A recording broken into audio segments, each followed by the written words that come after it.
പ്രിയമുള്ള സുഹൃത്തുക്കളെ, കഴിഞ്ഞ ഒരു 10 ദിവസങ്ങൾക്ക് മുമ്പ് എനിക്കല്പം മാനസികമായ അസ്വസ്ഥത തോന്നി. വളരെ നിസ്സാരമായ കാര്യമായിട്ടൊന്നുമില്ല. അപ്പോൾ ഞാൻ ആദ്യം ഓർമ്മിച്ചത് മൈത്രേയനെയാണ്. ഞാൻ അദ്ദേഹത്തെ വിളിച്ചു. അദ്ദേഹം സ്ഥലത്തില്ല, മറ്റൊരു പണിയിലാണ്. ആ പണിയുടെ ഫലം വരാനിരിക്കുന്നതേ ഉള്ളൂ. അപ്പം ഞാൻ ട്രിവാൻഡ്രത്തേക്ക് വരുമ്പോൾ കാണാം, കാര്യങ്ങൾ സംസാരിക്കാം എന്ന് പറഞ്ഞു. അപ്പം എൻ്റെ മാനസിക അസ്വാസ്ഥ്യത്തിന് ഞാൻ മെഡിക്കൽ സയൻസിൻ്റെ സഹായം തേടി. ഇടയ്ക്കൊരു കാര്യം കൂടെ പറഞ്ഞോട്ടെ. പ്രഗത്ഭനായ ഒരു യുക്തിവാദി ഒരിക്കൽ എന്നോട് പറഞ്ഞു, സൈക്യാട്രി കൊണ്ട് യാതൊരു ഗുണവുമില്ല എന്ന്. പക്ഷേ സൈക്യാട്രി കൊണ്ട് അങ്ങേയറ്റം ഗുണം അനുഭവിച്ച് ജീവിക്കുന്ന ആളാണ് ഞാൻ.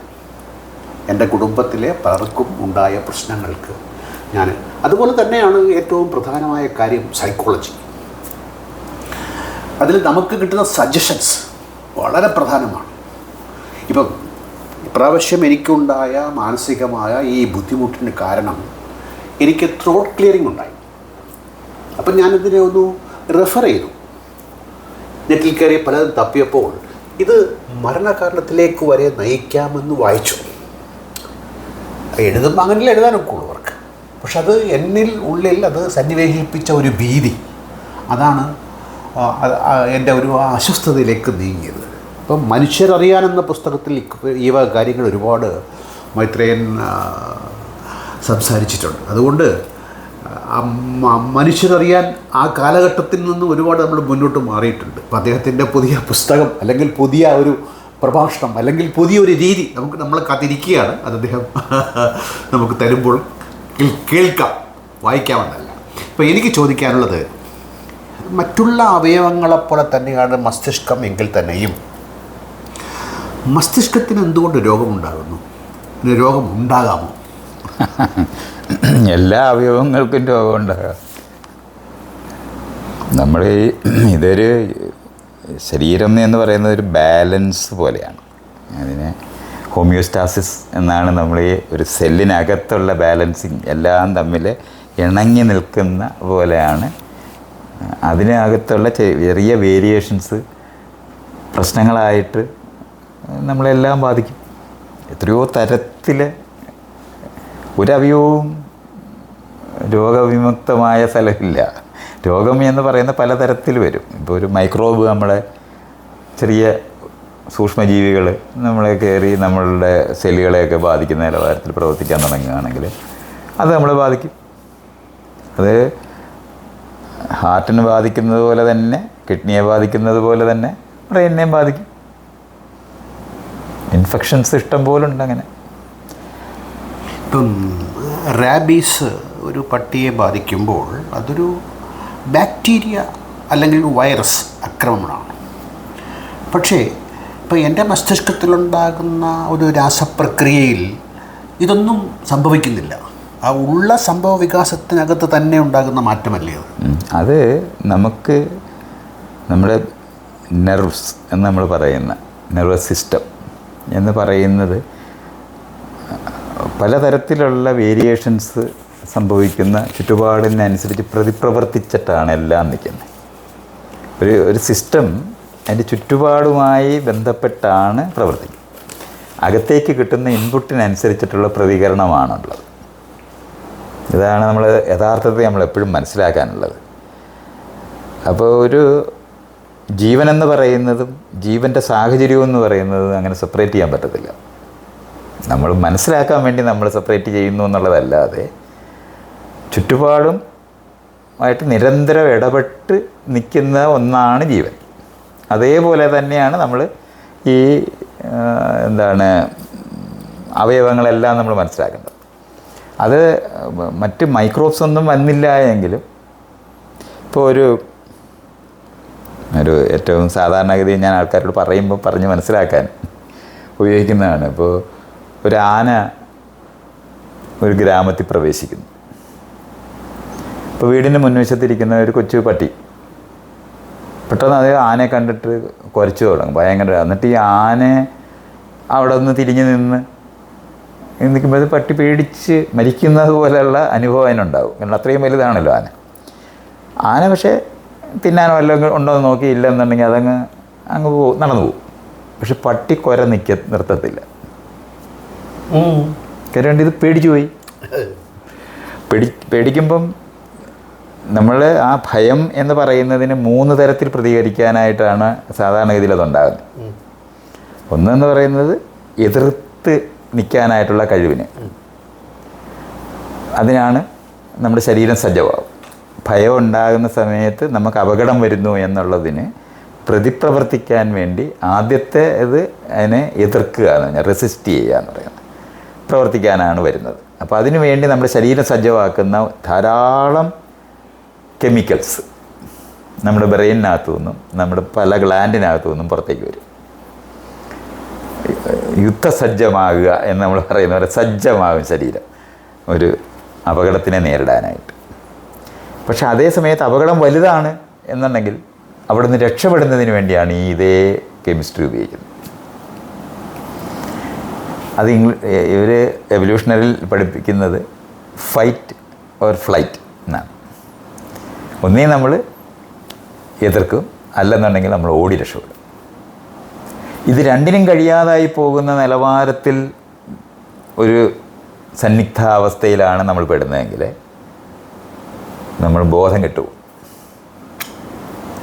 അപ്പോൾ ഫൈറ്റ്, ഫ്ലൈറ്റ്, ഫ്രീസ് എന്ന് പറയുന്ന മൂന്നാമതൊരു ഇതുണ്ട്. അതൊരു തന്ത്രം തന്നെയാണ്. ബോധം കെട്ട് വീഴുക എന്ന് പറയുന്നത് ജീവികൾ ഉപയോഗിക്കുന്ന ഒന്നാണ്. ചത്തതുപോലെ ഭാവിച്ച് കിടക്കുക എന്ന് പറയുന്ന ഒരു ആക്രമണം. അപ്പോൾ ഓടുന്നതിനെ പിടിക്കുന്ന ഒരു ജീവിയുടെ മുമ്പിൽ ചത്തതുപോലെ കിടന്നാൽ അതിനെ പിടിക്കാനൊക്കത്തില്ല. അതിങ്ങനെ മണത്ത് നോക്കിയിട്ടങ്ങ് പോകത്തേ ഉള്ളൂ. അതുകൊണ്ട് ഒത്തിരി കൊച്ചു ജീവികൾ മുഴുവൻ രക്ഷപ്പെടുന്നത് ചത്ത് കിടക്കുന്ന പോലെ കിടക്കുന്നുണ്ട്. കാരണം അതിന് ഈ ചലനം ഉണ്ടെങ്കിലേ അത് പിടിക്കുകയുള്ളൂ. ആ ചലനം ഇല്ലാതെ കിടക്കുന്നതിനെ ചത്തതുപോലെ അത് അനുഭവിക്കുന്നത്. മണത്തൊക്കെ നോക്കി തട്ടിയൊക്കെ നോക്കും. അപ്പോൾ കരടിയുടെ കഥ ശരിയല്ല എന്ന് പറഞ്ഞിട്ട് ഈ ഇടയ്ക്ക് ഒരു കമൻറ്റ് ചെയ്യാം. അത് മനുഷ്യൻ്റെ കഥയ്ക്കകത്തെ കഥയാണ്. അങ്ങനെയല്ല, ലോകത്ത് ആയിരക്കണക്കിന് ജീവികളുണ്ട്. അതിന് കരടിയുടെ കഥയൊന്നും വേണ്ട.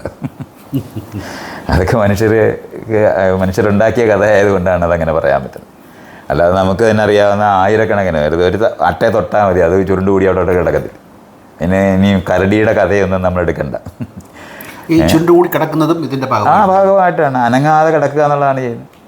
അപ്പോൾ അതിനെ പിടിക്കാൻ വരുന്ന ജീവിക്ക് ഇത് അനങ്ങാതെ കിടക്കുന്ന കാണുമ്പോൾ എത്ര മൃഗങ്ങൾ ചത്ത പോലെ കിടക്കുമെന്നറിയാം. എന്നിട്ട് തലപൊക്കിയപ്പോൾ അതൊക്കെ ഇങ്ങനെ നോക്കും. വീണ്ടും ഈ അപകടം പിടിച്ചത് അവിടെ നിൽക്കുന്ന കണ്ട ഉടനെ വീണ്ടും തല അനക്കാതെ അവിടെ കിടക്കും. അപ്പോൾ നമുക്ക് തന്നെ തോന്നും ഈ ഇത്രയും മണ്ടനാണോ ഇത്, ഇങ്ങനെ അതിന് കാണരുതോ ഇത് തലപൊക്കി നോക്കിയെന്ന് തോന്നും.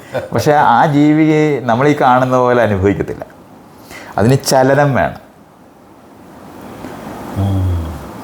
ഇപ്പോൾ ഈ മാനിൻ്റെ കുഞ്ഞ് അനങ്ങാതെ നിൽക്കുകയാണെന്നുണ്ടെങ്കിൽ അതിനെ തട്ടിയിട്ട് ഓടിക്കാൻ നോക്കും ഇവർ, പിടിക്കാൻ.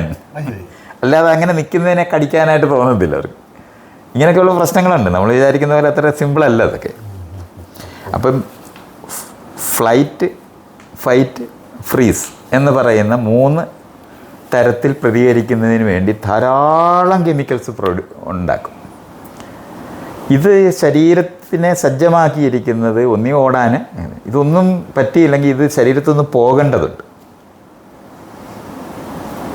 ഇല്ലെങ്കിൽ ഇത് പ്രവർത്തിക്കാൻ വേണ്ടി ഉണ്ടായിട്ടുള്ള കെമിസ്ട്രിയാണ്. അത് നമ്മുടെ ശരീരത്തിൽ നിന്ന് പുറത്തോട്ട് പോയില്ലെങ്കിൽ അത് നമ്മുടെ ശരീരത്തിനെ ഉപദ്രവിക്കും. ഇതുകൊണ്ടാണ് ഈ പട്ടി അവിടെ ഇരുന്ന് ഈ ആന പോയതിന് ശേഷം കുറച്ചുകൊണ്ടിരിക്കുന്നത്. അതിന് ശരീരത്തിനകത്തുനിന്ന് അത് ഉള്ളതെല്ലാം പുറത്തു വീഴുന്നവരെ സ്വാഭാവികമായി ചെയ്യും. മനുഷ്യർ സാമൂഹ്യ ജീവിയിൽ പലതരത്തിലുള്ള നിയന്ത്രണങ്ങൾ നമ്മുടെ സ്വഭാവത്തിനകത്ത് നമുക്ക് ദേഷ്യം വന്നത്, സന്തോഷം വന്നത്, സങ്കടം വന്നത് പ്രകടിപ്പിക്കാനായിട്ട് പറ്റാത്ത സാമൂഹിക സാഹചര്യത്തിൽ നിൽക്കുമ്പം ഈ ഇമോഷൻസ് മുഴുവനും ഈ കെമിസ്ട്രി മുഴുവനും പുറത്തു വരും. ഇപ്പോൾ ഒരു ഓഫീസിനകത്ത് മുകളിലുള്ള ഉദ്യോഗസ്ഥൻ മോശമായിട്ട് സംസാരിക്കുന്ന സമയത്ത് നല്ലോണം ദേഷ്യം വരും താഴെയുള്ളവരാണ്. പക്ഷെ അയാളത് പ്രകടിപ്പിച്ച് അയാൾക്ക് കൂടുതൽ നഷ്ടം വരും എന്നുള്ള കാരണം കൊണ്ട് അത് മുഴുവൻ അവിടെ അയാൾ അടക്കും. ഈ അടക്കാൻ പഠിപ്പിക്കുന്നതാണ് നമ്മൾ മര്യാദയായിട്ട് കാണാറുള്ളത്. അപ്പോൾ എപ്പോഴും പറയും ചന്ത പെണ്ണുങ്ങളുടെ കൂട്ട് സംസാരിക്കരുത്, എന്നൊക്കെയുള്ള വാക്കുകൾ കാണുന്നത്. തെരുവിലെ കുട്ടികളെ പോലെ പെരുമാറരുത് എന്നൊക്കെ നമ്മളിങ്ങനെ പറയുമ്പം നമ്മുടെ സംസ്കാര സമ്പന്നത എന്ന് പറയുന്നതിനകത്ത് ഈ ആയിരക്കണക്കിന് നിയന്ത്രണങ്ങളുടേതായിട്ടുള്ളൊരു തലത്തേക്ക് അങ്ങ് മാറും. ഇത് മുഴുവൻ പക്ഷേ ശരീരത്തിനിത് നമ്മളിങ്ങനെ നിയന്ത്രിക്കുന്നത് കൂടുതൽ അപകടമായത് കാരണം കൊണ്ട് നിയന്ത്രിക്കുന്നു എന്ന് നമ്മൾ മനസ്സിലാക്കുന്നതൊന്നും ശരീരത്തിന് അങ്ങനെ അറിയൂടെ. അത് മര്യാദകേടായിട്ട് പെരുമാറുന്ന അല്ലെങ്കിൽ അപകടം വന്നിരിക്കുന്നു എന്ന് തിരിച്ചറിയുന്ന അതിനെ എതിർക്കാനായിട്ട് അതിൻ്റെ സ്വാഭാവികമായിട്ടുള്ള ഈ 3 വഴികളിൽ ഏതെങ്കിലുമൊക്കെ ഉണ്ടാക്കും. അപ്പം വലിയ ഒരു ഇമോഷൻസ് ഒന്നിച്ചിങ്ങോട്ട് വരുമ്പോൾ ഹാൻഡിൽ ചെയ്യാൻ പറ്റത്തില്ലെങ്കിൽ നമ്മൾ ബോധം കെട്ട് വീഴത്തില്ലേ. അതെ, അത് ഇതാണ് ഈ ഫ്രീസ് എന്ന് പറയുന്ന പോയിൻ്റ്. അത് കാരണം ഇതെല്ലാം കൂടെ കൈകാര്യം ചെയ്യാനായിട്ട് ബ്രെയിനിന് കഴിയാതെ വരും. അപ്പോൾ അത് കട്ട് ചെയ്ത് കളയായിരുന്നു.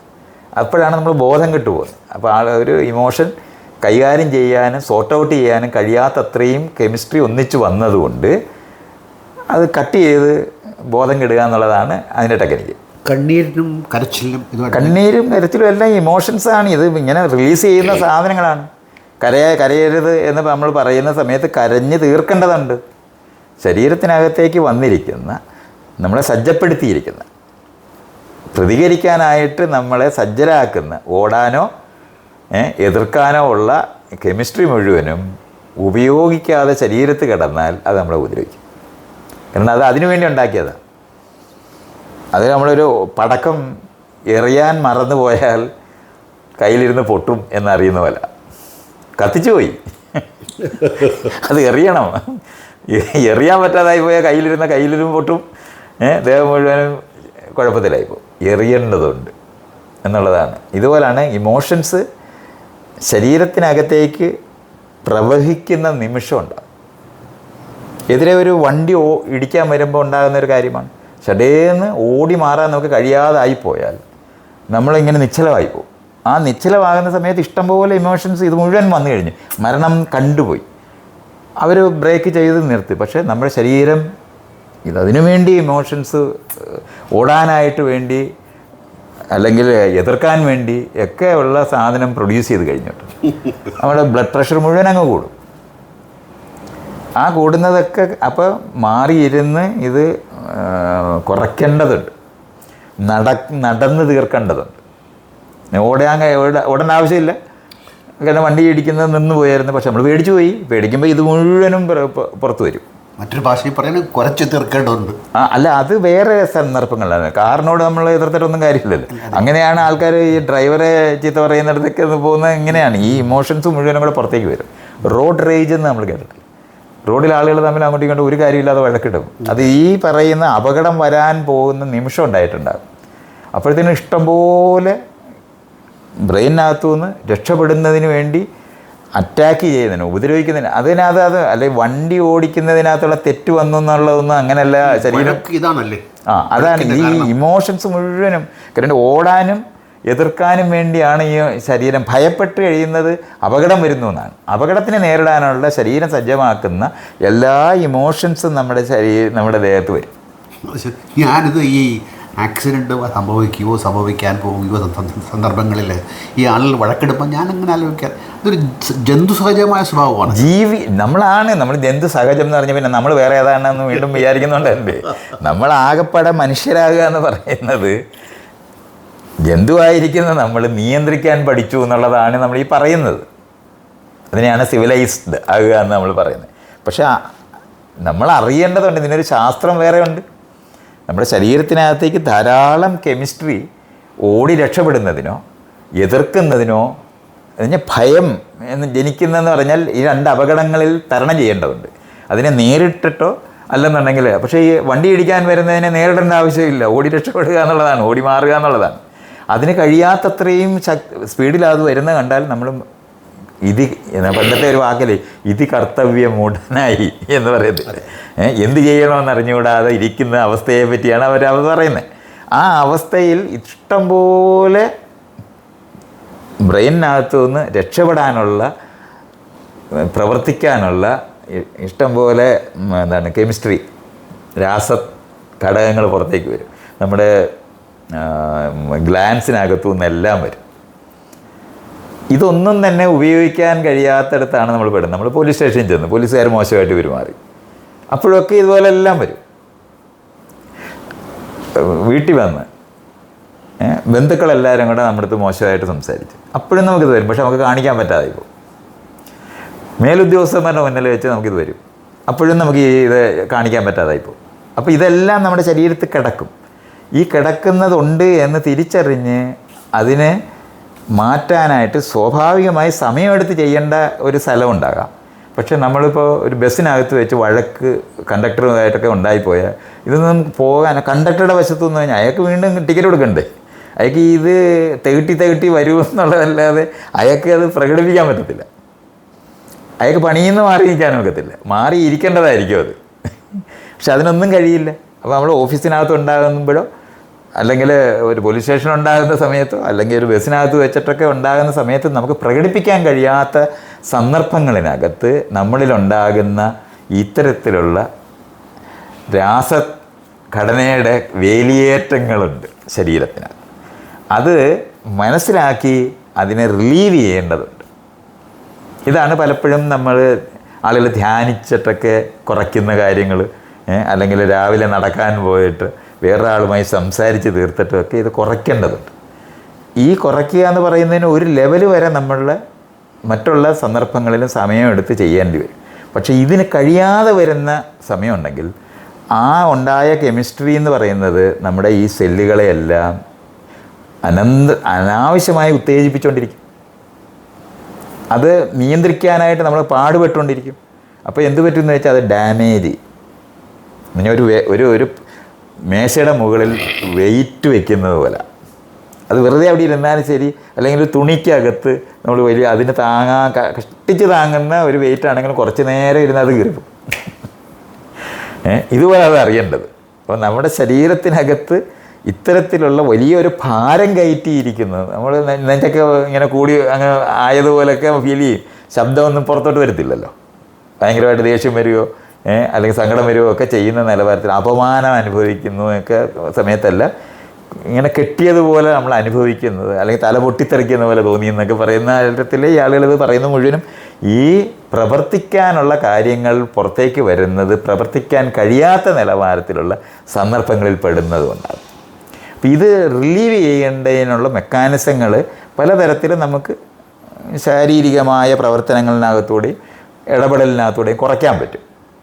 പക്ഷേ മറ്റൊരു രീതി എന്ന് പറയുന്നത് ഇതിനെ കുറയ്ക്കുന്നത് അതിന് പ്രതിപ്രവർത്തിക്കാൻ കഴിവുള്ള മറ്റ് കെമിസ്ട്രി, അതിനെയാണ് നമ്മൾ മരുന്നെന്ന് പറയുന്നത്. അത് ഉപയോഗിച്ച് ഇത് കുറയ്ക്കേണ്ടതുണ്ട്.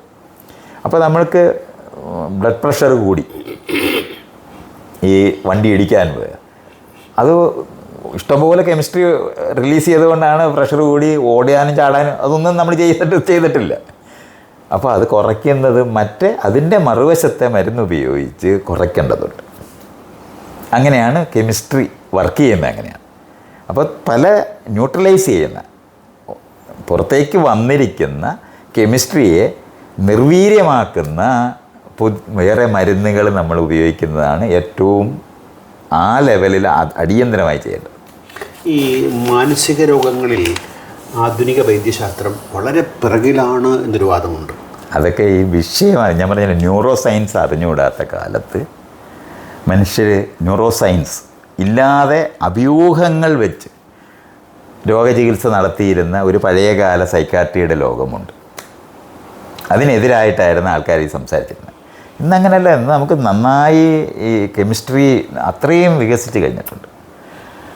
അപ്പോഴാണ് ന്യൂറോ സയൻസ് എന്ന് പറയുന്ന മേഖല വികസിക്കുന്നതോടെ സൈക്കാട്രിയുടെ മരുന്നുകൾ തന്നെ മാറിപ്പോയി.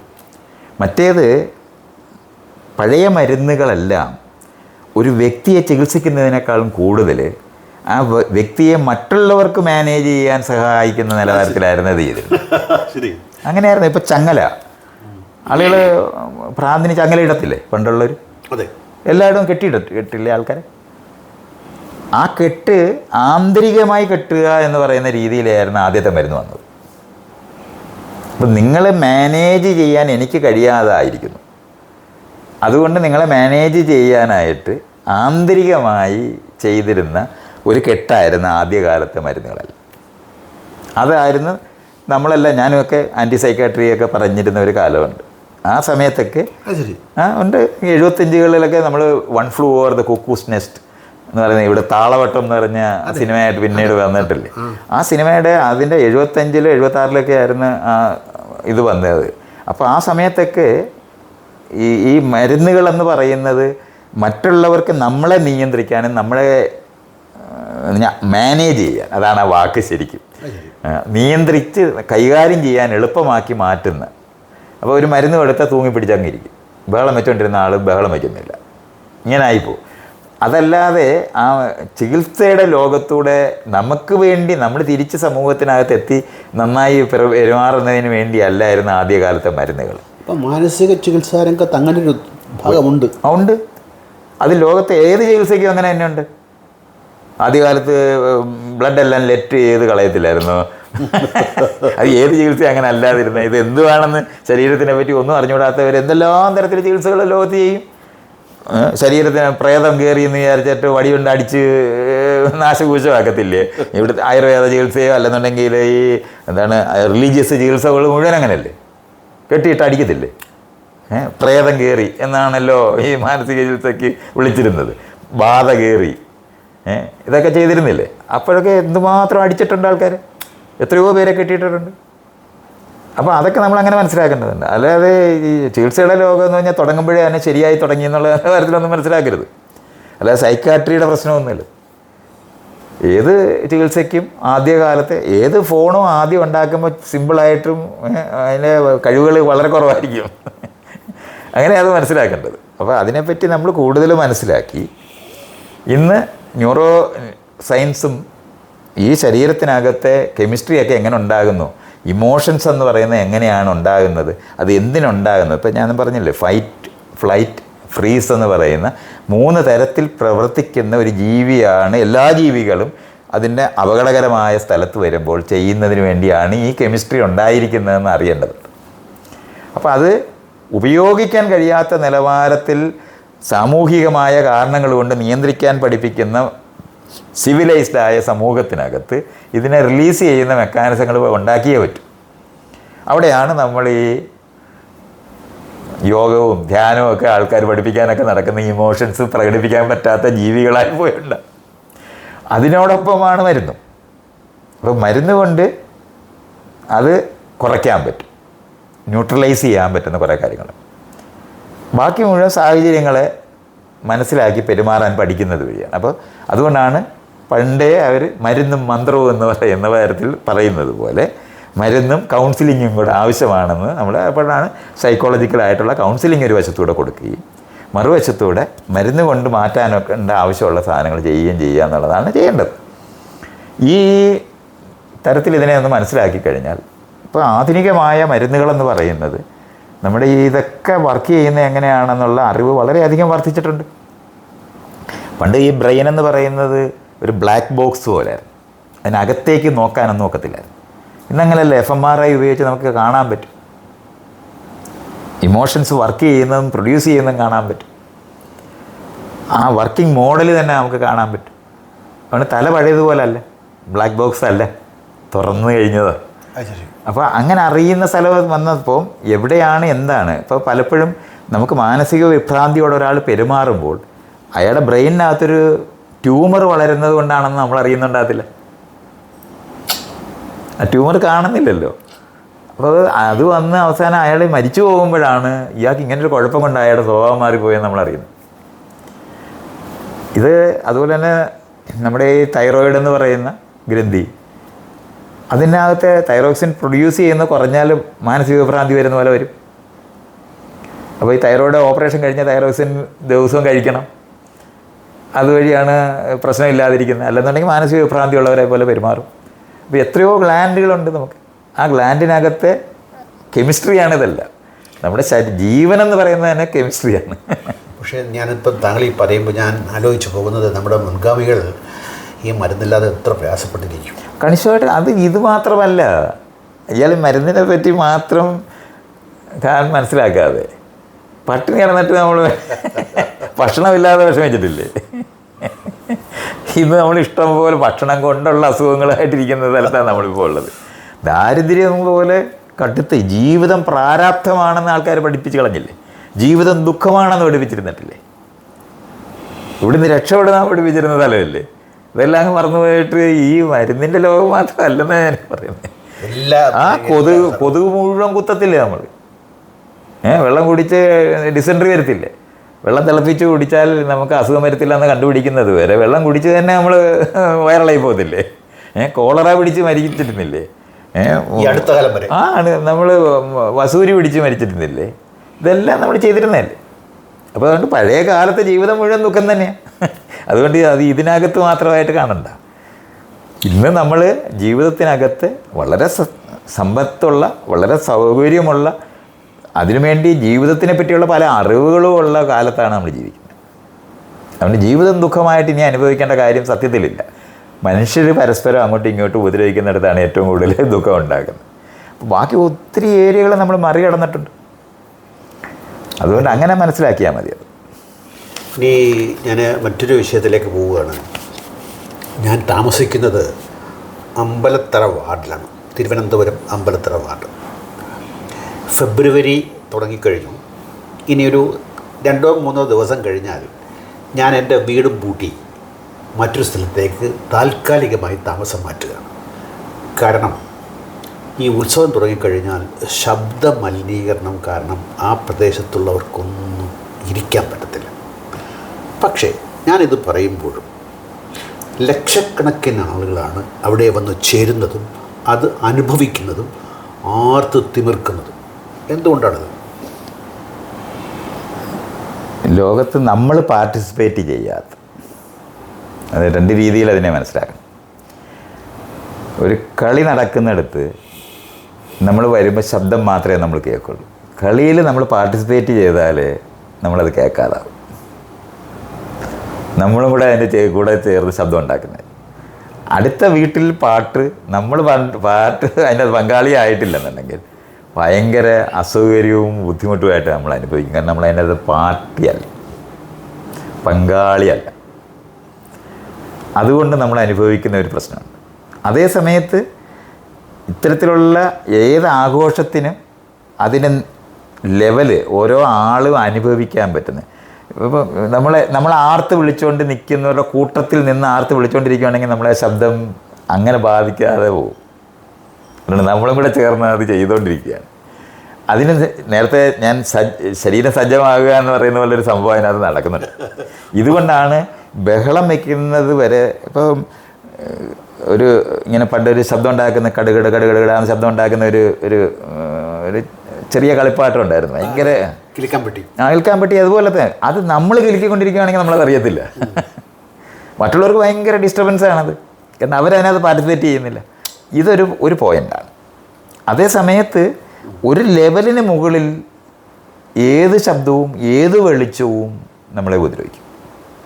അത് നമ്മൾ അറിയാതിരിക്കുമ്പോഴും ഉപദ്രവിക്കുന്നതാണ്.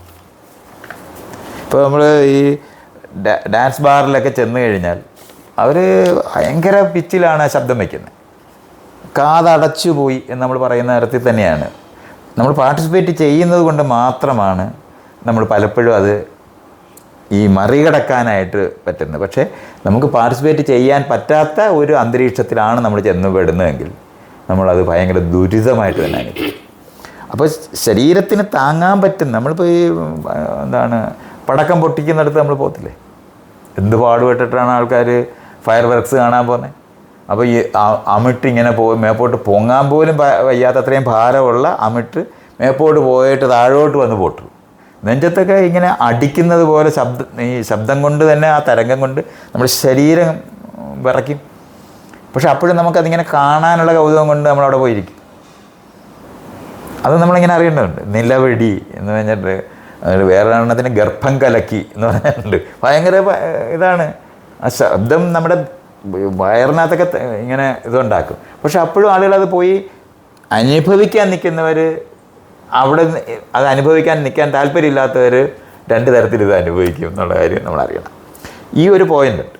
പക്ഷേ ഇതെല്ലാം പറയുമ്പോഴും ഒരു നിലയ്ക്ക് അപ്പുറത്തോട്ടുള്ള ഏത് തരത്തിൽ വെളിച്ചമായാലും ശബ്ദമായാലും, ഇപ്പോൾ നമ്മൾ എരിയായാലും നമ്മൾ നാക്കിൽ പോകുന്നതായാലും അമിതമായി കഴിഞ്ഞാൽ അത് വിഷമാണ്. അതങ്ങനെ തന്നെ നമ്മളറിയാം. അപ്പോൾ അത് പാർട്ടിസിപ്പേറ്റ് ചെയ്യുന്നത് വഴി അത് പോകും എന്നുള്ള അർത്ഥമൊന്നുമില്ല. ഇത് ഇപ്പം നമുക്ക് ശാസ്ത്രീയമായ ശബ്ദ മലിനീകരണം, വെളിച്ച മലിനീകരണത്തിനെ പറ്റിയുള്ള അളക്കാനുള്ള മെക്കാനിസങ്ങൾ ഇന്ന് ലോകത്തുണ്ട്. അതിന് പുറത്ത് ചെയ്ത് വന്നാൽ അത് നിയന്ത്രിക്കേണ്ടത് തന്നെയാണ്. അത് നമ്മൾ കോടതികളിനകത്തൂടെ നിയമങ്ങൾ ഉണ്ടാക്കുക. പാർട്ടിസിപ്പേറ്റ് ചെയ്യുന്നവരിത് ഉണ്ടാകത്തില്ല. പക്ഷേ മറ്റുള്ളവർക്ക് അത് ദ്രോഹം ചെയ്യുക തന്നെ ചെയ്യും. അപ്പോൾ അതുകൊണ്ട് ശാസ്ത്രീയമായ അളന്ന് നിർണ്ണയിക്കേണ്ട ആവശ്യമുണ്ട് എന്നുള്ളത് ചെയ്തെടുക്കേണ്ട ഒരു പ്രവൃത്തിയാണ്. ശരിക്കും സിവിലൈസ്ഡ് ആകുക എന്ന് പറഞ്ഞാൽ അപ്പുറത്തിരിക്കുന്നവരെ നമ്മുടെ ആഹ്ലാദം മറ്റുള്ളവർക്ക് ദ്രോഹകരമല്ലാതാക്കി മാറ്റുന്നതാണ് യഥാർത്ഥത്തിൽ സിവിലൈസേഷൻ. അത് സംഭവിക്കാതിരിക്കുന്നു എന്നുള്ളതാണ്. മാത്രമല്ല മറ്റുള്ളവരെ ഉപദ്രവിക്കാൻ വേണ്ടി തന്നെ നമ്മൾ കൂക്കി വിളിക്കത്തില്ലേ. അപ്പോൾ അത് മറ്റുള്ളവരെ ഉന്നം വെച്ച് തന്നെ ചെയ്യുന്നതാണ്. അതുകൊണ്ട് തന്നെ അത് നിയന്ത്രിക്കപ്പെടേണ്ടതാണ്. അതുകൊണ്ട് ഇപ്പോൾ നിങ്ങളവിടെ അനുഭവിക്കുന്ന സാധനം എന്ന് പറയുന്നത് ഈ പറയുന്ന ഒരു സാധാരണ ഒരു ആൾക്ക് ചെവിയോ കണ്ണോ എത്രത്തോളം താങ്ങാൻ പറ്റുന്നതിന് മാത്രമേ നമ്മളിപ്പോൾ ഈ ഹൈ ബീം ലൈറ്റ് ഇടരുതെന്ന് പറയുന്ന സാധനമല്ലേ ഇല്ലേ. ദൂരെയുള്ള കണ്ണിനെ ഉപദ്രവിക്കും എന്നറിയുന്നതുകൊണ്ടാണല്ലോ അത് ഡിം ലൈറ്റ് ചെയ്യണമെന്ന് പറയുന്നത്. ഇത് എല്ലായിടത്തും ആവശ്യമാണ്. ഇപ്പോൾ നമ്മൾ ഈ പുതിയ LED ലൈറ്റ് കണ്ടുപിടിച്ചിട്ടുണ്ട്. പെനിട്രേറ്റീവ് ആയിട്ടുള്ളൊരു ലൈറ്റാണ് അത് ചിലവ് വളരെ കുറവാണെങ്കിലും വെളിച്ചം കൂടുതൽ തരുന്നത്, പക്ഷെ നമ്മുടെ കണ്ണിന് ദ്രോഹം ചെയ്യും. അതിനകത്തൊരു ബ്ലൂ ലൈറ്റും ഉണ്ട്. അത് നമുക്ക് നമ്മുടെ ആന്തരികമായ കെമിസ്ട്രിക്ക് പ്രശ്നം ഉണ്ടാക്കുന്ന സാധനങ്ങളാണ്. അതൊക്കെ കുറച്ച് ഷെയ്ഡൊക്കെ ഉണ്ടാക്കി അത് മറയ്ക്കുകയൊക്കെ ചെയ്യാം. ഇതുമെല്ലാം നമ്മൾ ഡയറക്റ്റായിട്ട് ആ കണ്ണിൽ പിയേഴ്സിങ് ആയിട്ട് ആ ലൈറ്റ് വന്നുകൂടാ. അതുകൊണ്ട് ഏത് LED ലൈറ്റിൻ്റെയും പുറത്ത് അതിനെ കണ്ടെയ്ൻ ചെയ്യുന്ന നിലവാരത്തിൽ അതിൻ്റെ ലൈറ്റിൻ്റെ ഒരു മെക്കാനിസം വളരെ ഷാർപ്പായിട്ട് അത് പോകത്തുള്ളൂ. ഇങ്ങനെ അത് പരക്കത്തില്ല. അതുകൊണ്ട് കൊള്ളുന്ന തരത്തിലാണ് ആ വെളിച്ചം വരുന്നത്. അതിന് ഷെയ്ഡ് ഉണ്ടാക്കി ഇപ്പോഴത്തെ പുതിയ ലൈറ്റ് മുഴുവനും അതിങ്ങനെ മൂടിയാണല്ലോ അത് വെക്കുന്നത്. ആ വെക്കുന്നതിൻ്റെ റീസൺ ഏതാ? ഈ ലൈറ്റ് നമ്മളെ ഉപദ്രവിക്കും. അപ്പോൾ LED ലൈറ്റ് ചിലവ് കുറവാണെന്നുണ്ടെങ്കിലും നമ്മുടെ കണ്ണിനും ബ്രെയിനിനും ഒന്നും നല്ലതല്ല. അപ്പോൾ അതിന് കണിശമായിട്ടും ആൾക്കാർ ഇപ്പോഴും ഈ ഹൈ മാസ്റ്റ് വലിയ ഇതിനകത്ത് ഈ ലൈറ്റ് ഇടുമ്പം ചുറ്റുപാട് മുഴുവനും ഈ ലൈറ്റ് കിട്ടുമെങ്കിലും ആ ലൈറ്റ് നമ്മളെ ഉപദ്രവിക്കുന്ന ലൈറ്റാണ്. അത് മാസ്ക് ചെയ്യേണ്ടതുണ്ട്. അപ്പോൾ ഇതൊക്കെ നമ്മൾ അറിയേണ്ടതുണ്ട്. ഇപ്പോൾ നമ്മൾ ഈ ചെറിയ മെഷീൻസ് മേടിച്ച് നമുക്ക് മേശപ്പുറത്തൊക്കെ വെക്കാൻ പറ്റും. പക്ഷേ ആ ലൈറ്റ് ഇത് ഉപദ്രവിക്കും നമ്മൾ അറിയേണ്ടതാണ്. അതിന് ഷെയ്ഡ് വേണം. ഷെയ്ഡ് ഇട്ട് മാത്രമേ നമ്മളതിനെ നോക്കാവൂ.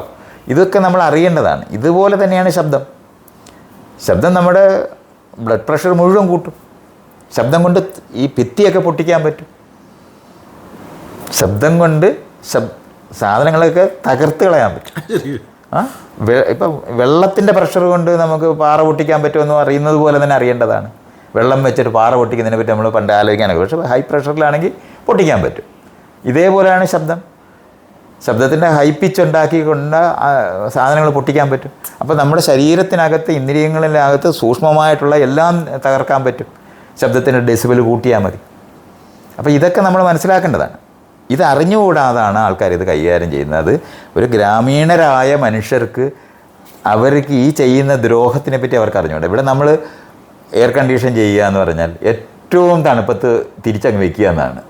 അല്ലാതെ ഇത് റെഗുലേറ്റ് ചെയ്യാൻ പറ്റുന്നതാണ് നമ്മൾ ചിന്തിക്കാറില്ല. അപ്പോൾ നമ്മൾ തിയേറ്ററിനകത്തൊക്കെ കയറി ഇരുന്നിട്ട് അവസാനം പുതയ്ക്കാനുള്ള സാധനം വേണം, അതിനകത്തിരുന്ന് കുളിരും. 1000 പേരിരുന്നാൽ മാത്രം കറക്റ്റാകേണ്ട എയർ കണ്ടീഷനിങ് മെക്കാനിസം സെറ്റ് ചെയ്ത് വെക്കും. ആകെ 10 പേരെ സിനിമയിൽ കയറിയിട്ടുള്ളൂ. അത് കുറയ്ക്കേണ്ടതുണ്ട്.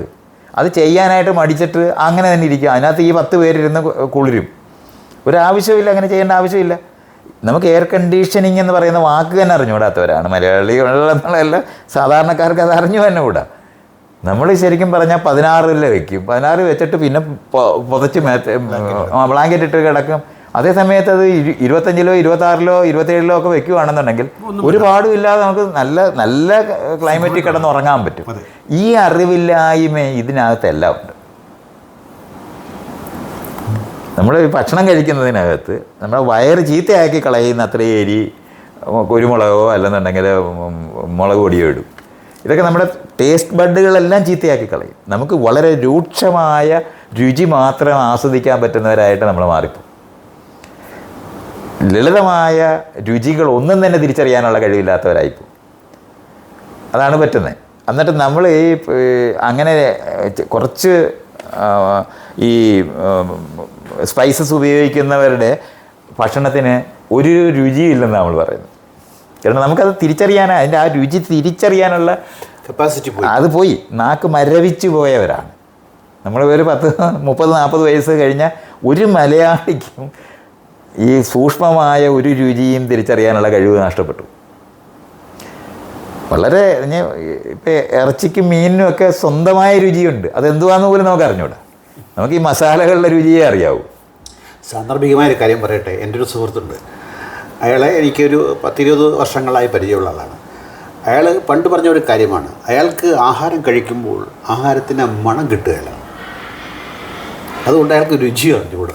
അയാൾ എപ്പോഴും അല്ല, അതെ, മൂക്ക് നാക്കും തമ്മിലുള്ള ബന്ധം എന്ന് പറയുന്നത്, നമുക്കിപ്പോൾ ഒരു നുള്ള് കാപ്പിപ്പൊടി എടുത്തിട്ട് ഒന്ന് വലിച്ചിട്ട് ഒരു ഗ്ലാസ് പാൽ കുടിച്ചാൽ കാപ്പി കുടിക്കുന്ന പോലെ ആവും.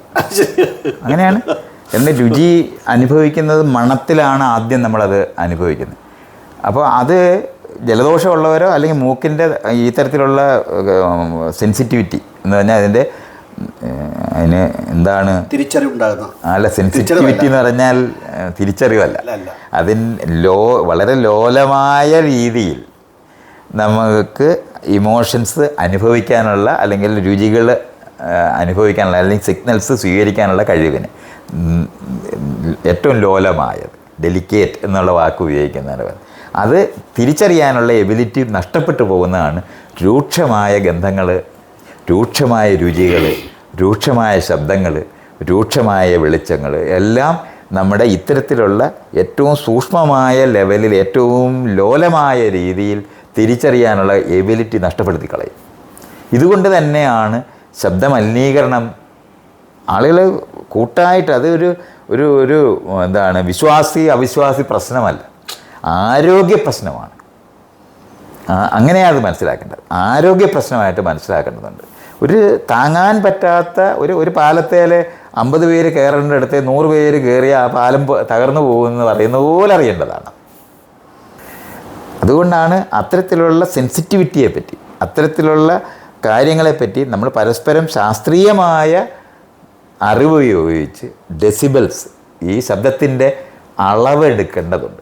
അത് അതിന് മേപ്പോട്ട് പോകരുതെന്നും, അത് ചെറിയ ലൗഡ് സ്പീക്കറുകൾ ചെറിയ രീതിയിൽ ശബ്ദം കുറച്ച് എല്ലായിടത്തും വെച്ചാൽ മതി. അല്ല, ഒരെണ്ണത്തിനകത്തൂടെ എല്ലാം എടുത്തും കേൾപ്പിക്കാനല്ല ശ്രമിക്കേണ്ടത്. ഡിസ്ട്രിബ്യൂട്ട് ചെറിയ ഇപ്പോൾ ലൈറ്റ് എല്ലാ സ്ഥലത്തും നമ്മൾ ചെറിയ ലൈറ്റ് ഇട്ട് എല്ലായിടവും വിളിച്ചുണ്ടാക്കുന്നതിന് പകരം ഒറ്റ ലൈറ്റ് കൊണ്ട് എല്ലായിടവും വിളിച്ചു എത്തിക്കാൻ ശ്രമിക്കുന്നത് പോലെ ശബ്ദവും അങ്ങനെ ചെയ്തുകൂടാ. അപ്പോൾ ചെറിയ തരത്തിൽ അത് ചെയ്തിട്ട് എല്ലായിടവും ശബ്ദം എത്തിക്കാൻ പറ്റും. അങ്ങനെയാണത് മാറ്റേണ്ടത്. അല്ല, ശബ്ദം ഉയർത്തി വയ്ക്കുകയല്ല വേണ്ടത്.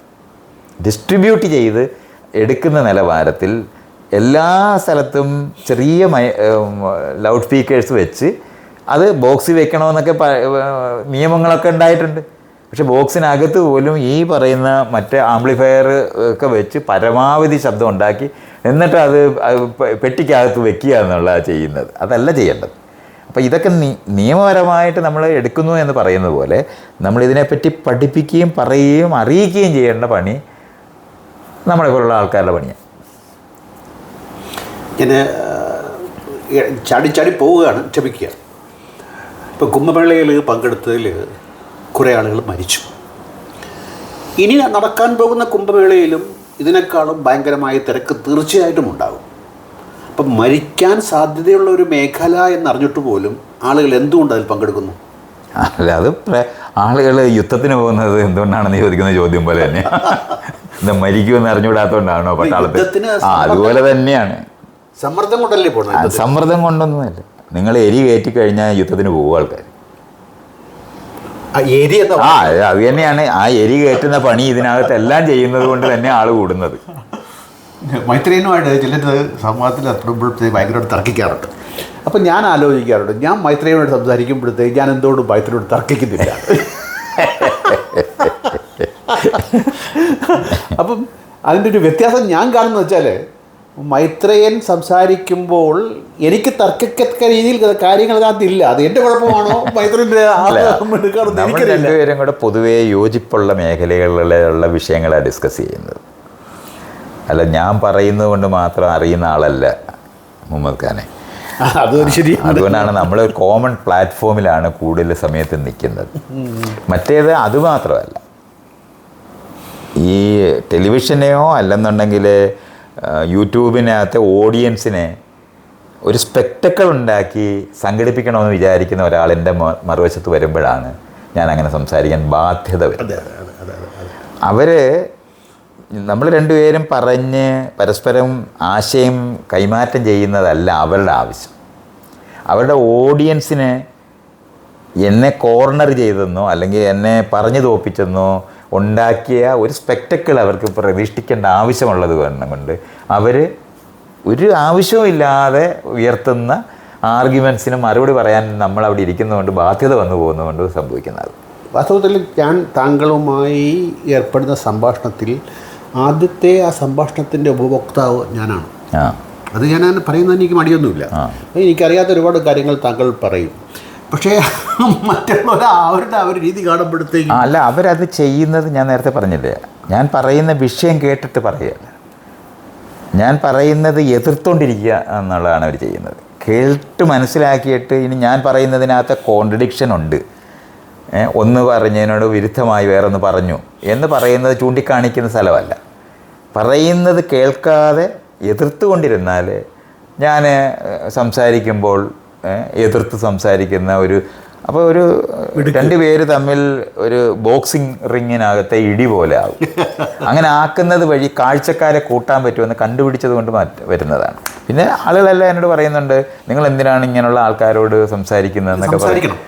ഞാൻ പറയുന്നത് ഞാനതങ്ങനെയല്ല കാണും. ഞാൻ ഈ ഒരാൾ ചോദിക്കുമ്പോൾ കഴിയുന്നതും ആ ചോദിക്കുന്ന ആളിനോട് സംസാരിക്കുക എന്ന് പറയുന്നതാണ് നമ്മുടെ മര്യാദ എന്ന് പറയുന്നത്. അല്ല, അല്ലെങ്കിൽ ഇൻ്റർവ്യൂ എല്ലാവരും യൂണിഫോമിറ്റിയിൽ പോയി കഴിഞ്ഞാലും അത് പ്രശ്നമല്ല. അത് മാത്രമല്ല, ഈ ആളുകളെന്ന് പറയുന്നവർ നമ്മളെക്കാളും മോശമാണെന്ന് വിചാരിക്കുന്ന ഒരു വിവേചന ബോധം കൂടെ ഉണ്ട് അതിനകത്ത്. അറിവിൻ്റെ ബ്രാഹ്മണന്മാരുണ്ടായിട്ട് വിവേചനപൂർവമായിട്ടായിരിക്കാം നിങ്ങൾ ഈ ചന്തയിലുള്ളവരോട് മിണ്ടുന്ന എന്തിനാ എന്നുള്ള ചോദ്യം തന്നെയാണത്. കാരണം നമ്മൾ ആഠ്യന്മാരായിരിക്കണം എന്നുള്ളതാണ്. ഞാനത് അങ്ങനെ കാണുന്നില്ല. ഞാൻ അവരുടെ രീതിയിൽ അവരോട് മറുപടി പറയുന്നുണ്ടാവും. ആ മറുപടി പറയുന്നതിനകത്ത് ഈ പറയുന്ന ഗുസ്തിയൊക്കെ കുറച്ച് കാണും. പക്ഷേ നമ്മൾ അസഭ്യമായ തരത്തിലൊന്നും സംസാരിക്കാറൊന്നുമില്ല. സഭയിൽ പറയാൻ പറ്റാത്തതായിട്ട് പറയുന്നുണ്ടെന്ന് ഞാൻ വിചാരിക്കുന്നില്ല. അതേ സമയത്ത് ശബ്ദം കുറച്ചിട്ടൊക്കെ പറയാം, കയ്യും കലാശവും ഒന്നും കാണിക്കാതെ പറയുക. പക്ഷെ അത് അപ്പുറത്തിരിക്കുന്നവരും കൂടെ ചേർന്ന് ചെയ്യേണ്ട ഒരു പണിയാണ്. അവരത് ചെയ്താൽ നമ്മൾ ഷട്ടിൽ കളിക്കുന്ന സമയത്ത് സർവീസ് നന്നായിട്ട് ചെയ്താലല്ലയോ നമ്മൾ സൂക്ഷിച്ചെടുക്കേണ്ടത്. അതിന് പകരം പൊക്കി ഇട്ട് എന്നാൽ ഞാൻ അങ്ങ് അടിച്ചു പോകും എന്ന് പറയുന്നത് പോലുള്ള സ്ഥലങ്ങളാണ്. ഈ കാശിയിൽ പോയി മുങ്ങിയാൽ അല്ലെങ്കിൽ ഈ ഇപ്പോഴത്തെ കുംഭമേളയിൽ പോയി മുങ്ങിയാൽ പാപമോക്ഷം കിട്ടും. മനുഷ്യർ പാപികളാണ്. അല്ലാതെ മനുഷ്യന് അപാപിയാകാൻ പറ്റുമോ? അല്ല, പണ്ട് തൊട്ട് ആളുകളെ കീഴടക്കാൻ പഠിപ്പിച്ചിരുന്ന ആശയങ്ങളാണ്. അതുകൊണ്ടാണ് അതെല്ലാം അങ്ങനെ പറയുന്നത്. ആളുകളെ കീഴടക്കാൻ വേണ്ടി നിങ്ങൾ ചെയ്യുന്ന പ്രവൃത്തിയുടെ ഫലം നിങ്ങളുടെ ശരീരത്തിൽ ഒട്ടിയിരിക്കുന്നു എന്നൊക്കെയുള്ള നിലവാരത്തിൽ പഠിപ്പിച്ച്, കർമ്മഫലം ഉണ്ടെന്നൊക്കെ പഠിപ്പിച്ച് അത് കഴുകിക്കളയുന്ന സ്ഥലങ്ങളൊക്കെ ആയിട്ട് നമ്മളെല്ലാവരും കൂടെ കുംഭമേളയിൽ പോയാൽ ഗംഗ വൃത്തികേടാകും എന്നുള്ളതല്ല വേറൊന്നും സംഭവിക്കത്തില്ല. അത്രേ സംഭവിക്കത്തുള്ളൂ. വൃത്തിയുള്ള ഒരു നദി മുകളിൽ നിന്ന് ഹിമാലയത്തിൽ നിന്ന് ഒഴുകി വരുന്നത് ഒരു തീട്ടത്തോടാക്കി മാറ്റാനായിട്ട് മാത്രമേ കുംഭമേള സഹകരിക്കത്തുള്ളൂ. വേറെ ഒന്നിനും അത് ഗുണം ചെയ്തില്ല. ലോകത്തുള്ള എല്ലാ നദികളും വൃത്തികേടാക്കുന്നത് മനുഷ്യരത് ഉപയോഗിക്കുന്നത് മോശമായിട്ട് ഉപയോഗിക്കുന്നത് വഴിയാണ്. സകല സോപ്പും എണ്ണയും ഡിറ്റർജൻറ്റും എല്ലാം തേച്ച് പണ്ട് കാലത്ത് ഇതൊന്നും ഇല്ലാതെ കുളിച്ചാൽ പോലും വൃത്തികേടാക്കാവുന്ന സ്ഥലത്ത് സകല തരത്തിലുള്ള പുത്തൻ സാധനങ്ങളും കൂടെ ദേഹത്ത് തേച്ചിട്ടാണ് അതിനകത്തെല്ലാം പോയി മുങ്ങുന്നത്. ആയിരക്കണക്കിന് ആൾക്കാർ എണ്ണ തേച്ച് കുളിച്ചാൽ അത് കഴുകിക്കളയാനായിട്ട് സോപ്പ് ഉപയോഗിച്ചാൽ വെള്ളം ചീത്തയാകും എന്നുള്ളതിന് ഒരു സംശയവും വേണ്ട. അതിനകത്ത് ജീവികൾക്കും എല്ലാം നമ്മുടെ ശരീരത്തിനകത്തുനിന്ന് ഉണ്ടാക്കുന്ന അതേപോലെ ഇത്രയും ആളുകൾ ഇറങ്ങുമ്പോൾ സ്വാഭാവികമായും മൂത്രം ഒഴിക്കും. വെള്ളത്തിനകത്ത് നമ്മൾ അരയറ്റം വെള്ളത്തിനകത്ത് ഇറങ്ങിയാൽ ഈ എന്താണ് സ്വിമ്മിംഗ് പൂളിലെല്ലാം ഇറങ്ങിയ ആൾക്കാർക്ക് മൂത്രം ഒഴിക്കും. ഇതെല്ലാം ചെയ്യും നമ്മൾ. അത് ഈ വെള്ളം ഇവിടെ കൊള്ളുന്നതുകൊണ്ട് നമുക്ക് മൂത്രം ഒഴിക്കാൻ തോന്നുകയും നമ്മൾ ഒഴിക്കുകയും ചെയ്യും. ഇത്രയും കോടിക്കണക്കിന് ആൾക്കാർ പോയാൽ കോടിക്കണക്കിന് മൂത്രത്തിനകത്ത് ഉണ്ടാകും എന്നുള്ള സംശയമുണ്ടോ? ഇത് മാത്രമല്ല, അതുകൊണ്ട് നമ്മൾ ഈ പറയുന്ന തരത്തിൽ വെള്ളം ചീത്തയാക്കാനായിട്ടുള്ള ഒരു പ്രവൃത്തിയായിട്ട് അത് നിൽക്കും. കുറച്ച് പേരെ ഒരു സ്ഥലത്ത് പോയി ഒരു കടവിൽ കുളിച്ചാൽ അത്രയും അതിനെ റീകൂപ്പ് ചെയ്യാനായിട്ട് മീനായാലും കൊച്ചു മൈക്രോബ്സ് ആയാലും അതൊക്കെ ഈ വെള്ളത്തിനെ നവീകരിക്കാനൊക്കെ സഹായിച്ചെന്ന് വരും. നമ്മുടെ കുളിയൊക്കെ കൈകാര്യം ചെയ്യാൻ അതിന് പറ്റിയെന്ന് വരും. പക്ഷേ ഒരു സ്ഥലത്ത് കൂടുതൽ പേര് ഒന്നിച്ച് ചെയ്താൽ എന്നും ഒരു ബസ്സിനകത്ത് അതിന് 50 പേര് കൂടുതൽ കയറിയാൽ അതിനകത്ത് ഇരിക്കാൻ സ്ഥലമില്ലാതായി മാറുന്നു എന്ന് പറയുന്നത് പോലെ മനസ്സിലാക്കേണ്ടതാണ്. അതെ, അല്ലാതെ അതിനകത്ത് അത്ഭുതകരമായ ഒന്നുമില്ല. അല്ലാതെ 1 കോടി ആൾക്കാർ, 10 കോടി ആൾക്കാർ, 20 കോടി ആൾക്കാർ പോയി എന്ന് പറഞ്ഞാൽ അത്രത്തോളം ഗംഗ മലിനമായി എന്നുള്ളത് മാത്രമേ അർത്ഥമുള്ളൂ. ഈ കണക്കുകളൊക്കെ കള്ളക്കണക്കുകളല്ലേ? ഇപ്പോൾ ഇന്ത്യയിലെ ആകെ 140 കോടി ജനമാണുള്ളത്. ആ 140 കോടി ജനത്തിനകത്ത് ഗംഗയെ കുളിക്കാൻ പോകുന്നവർ എന്തായാലും ഒരു 50 കോടി ഉണ്ടാകുമെന്ന് ഞാൻ വിചാരിക്കുന്നില്ല.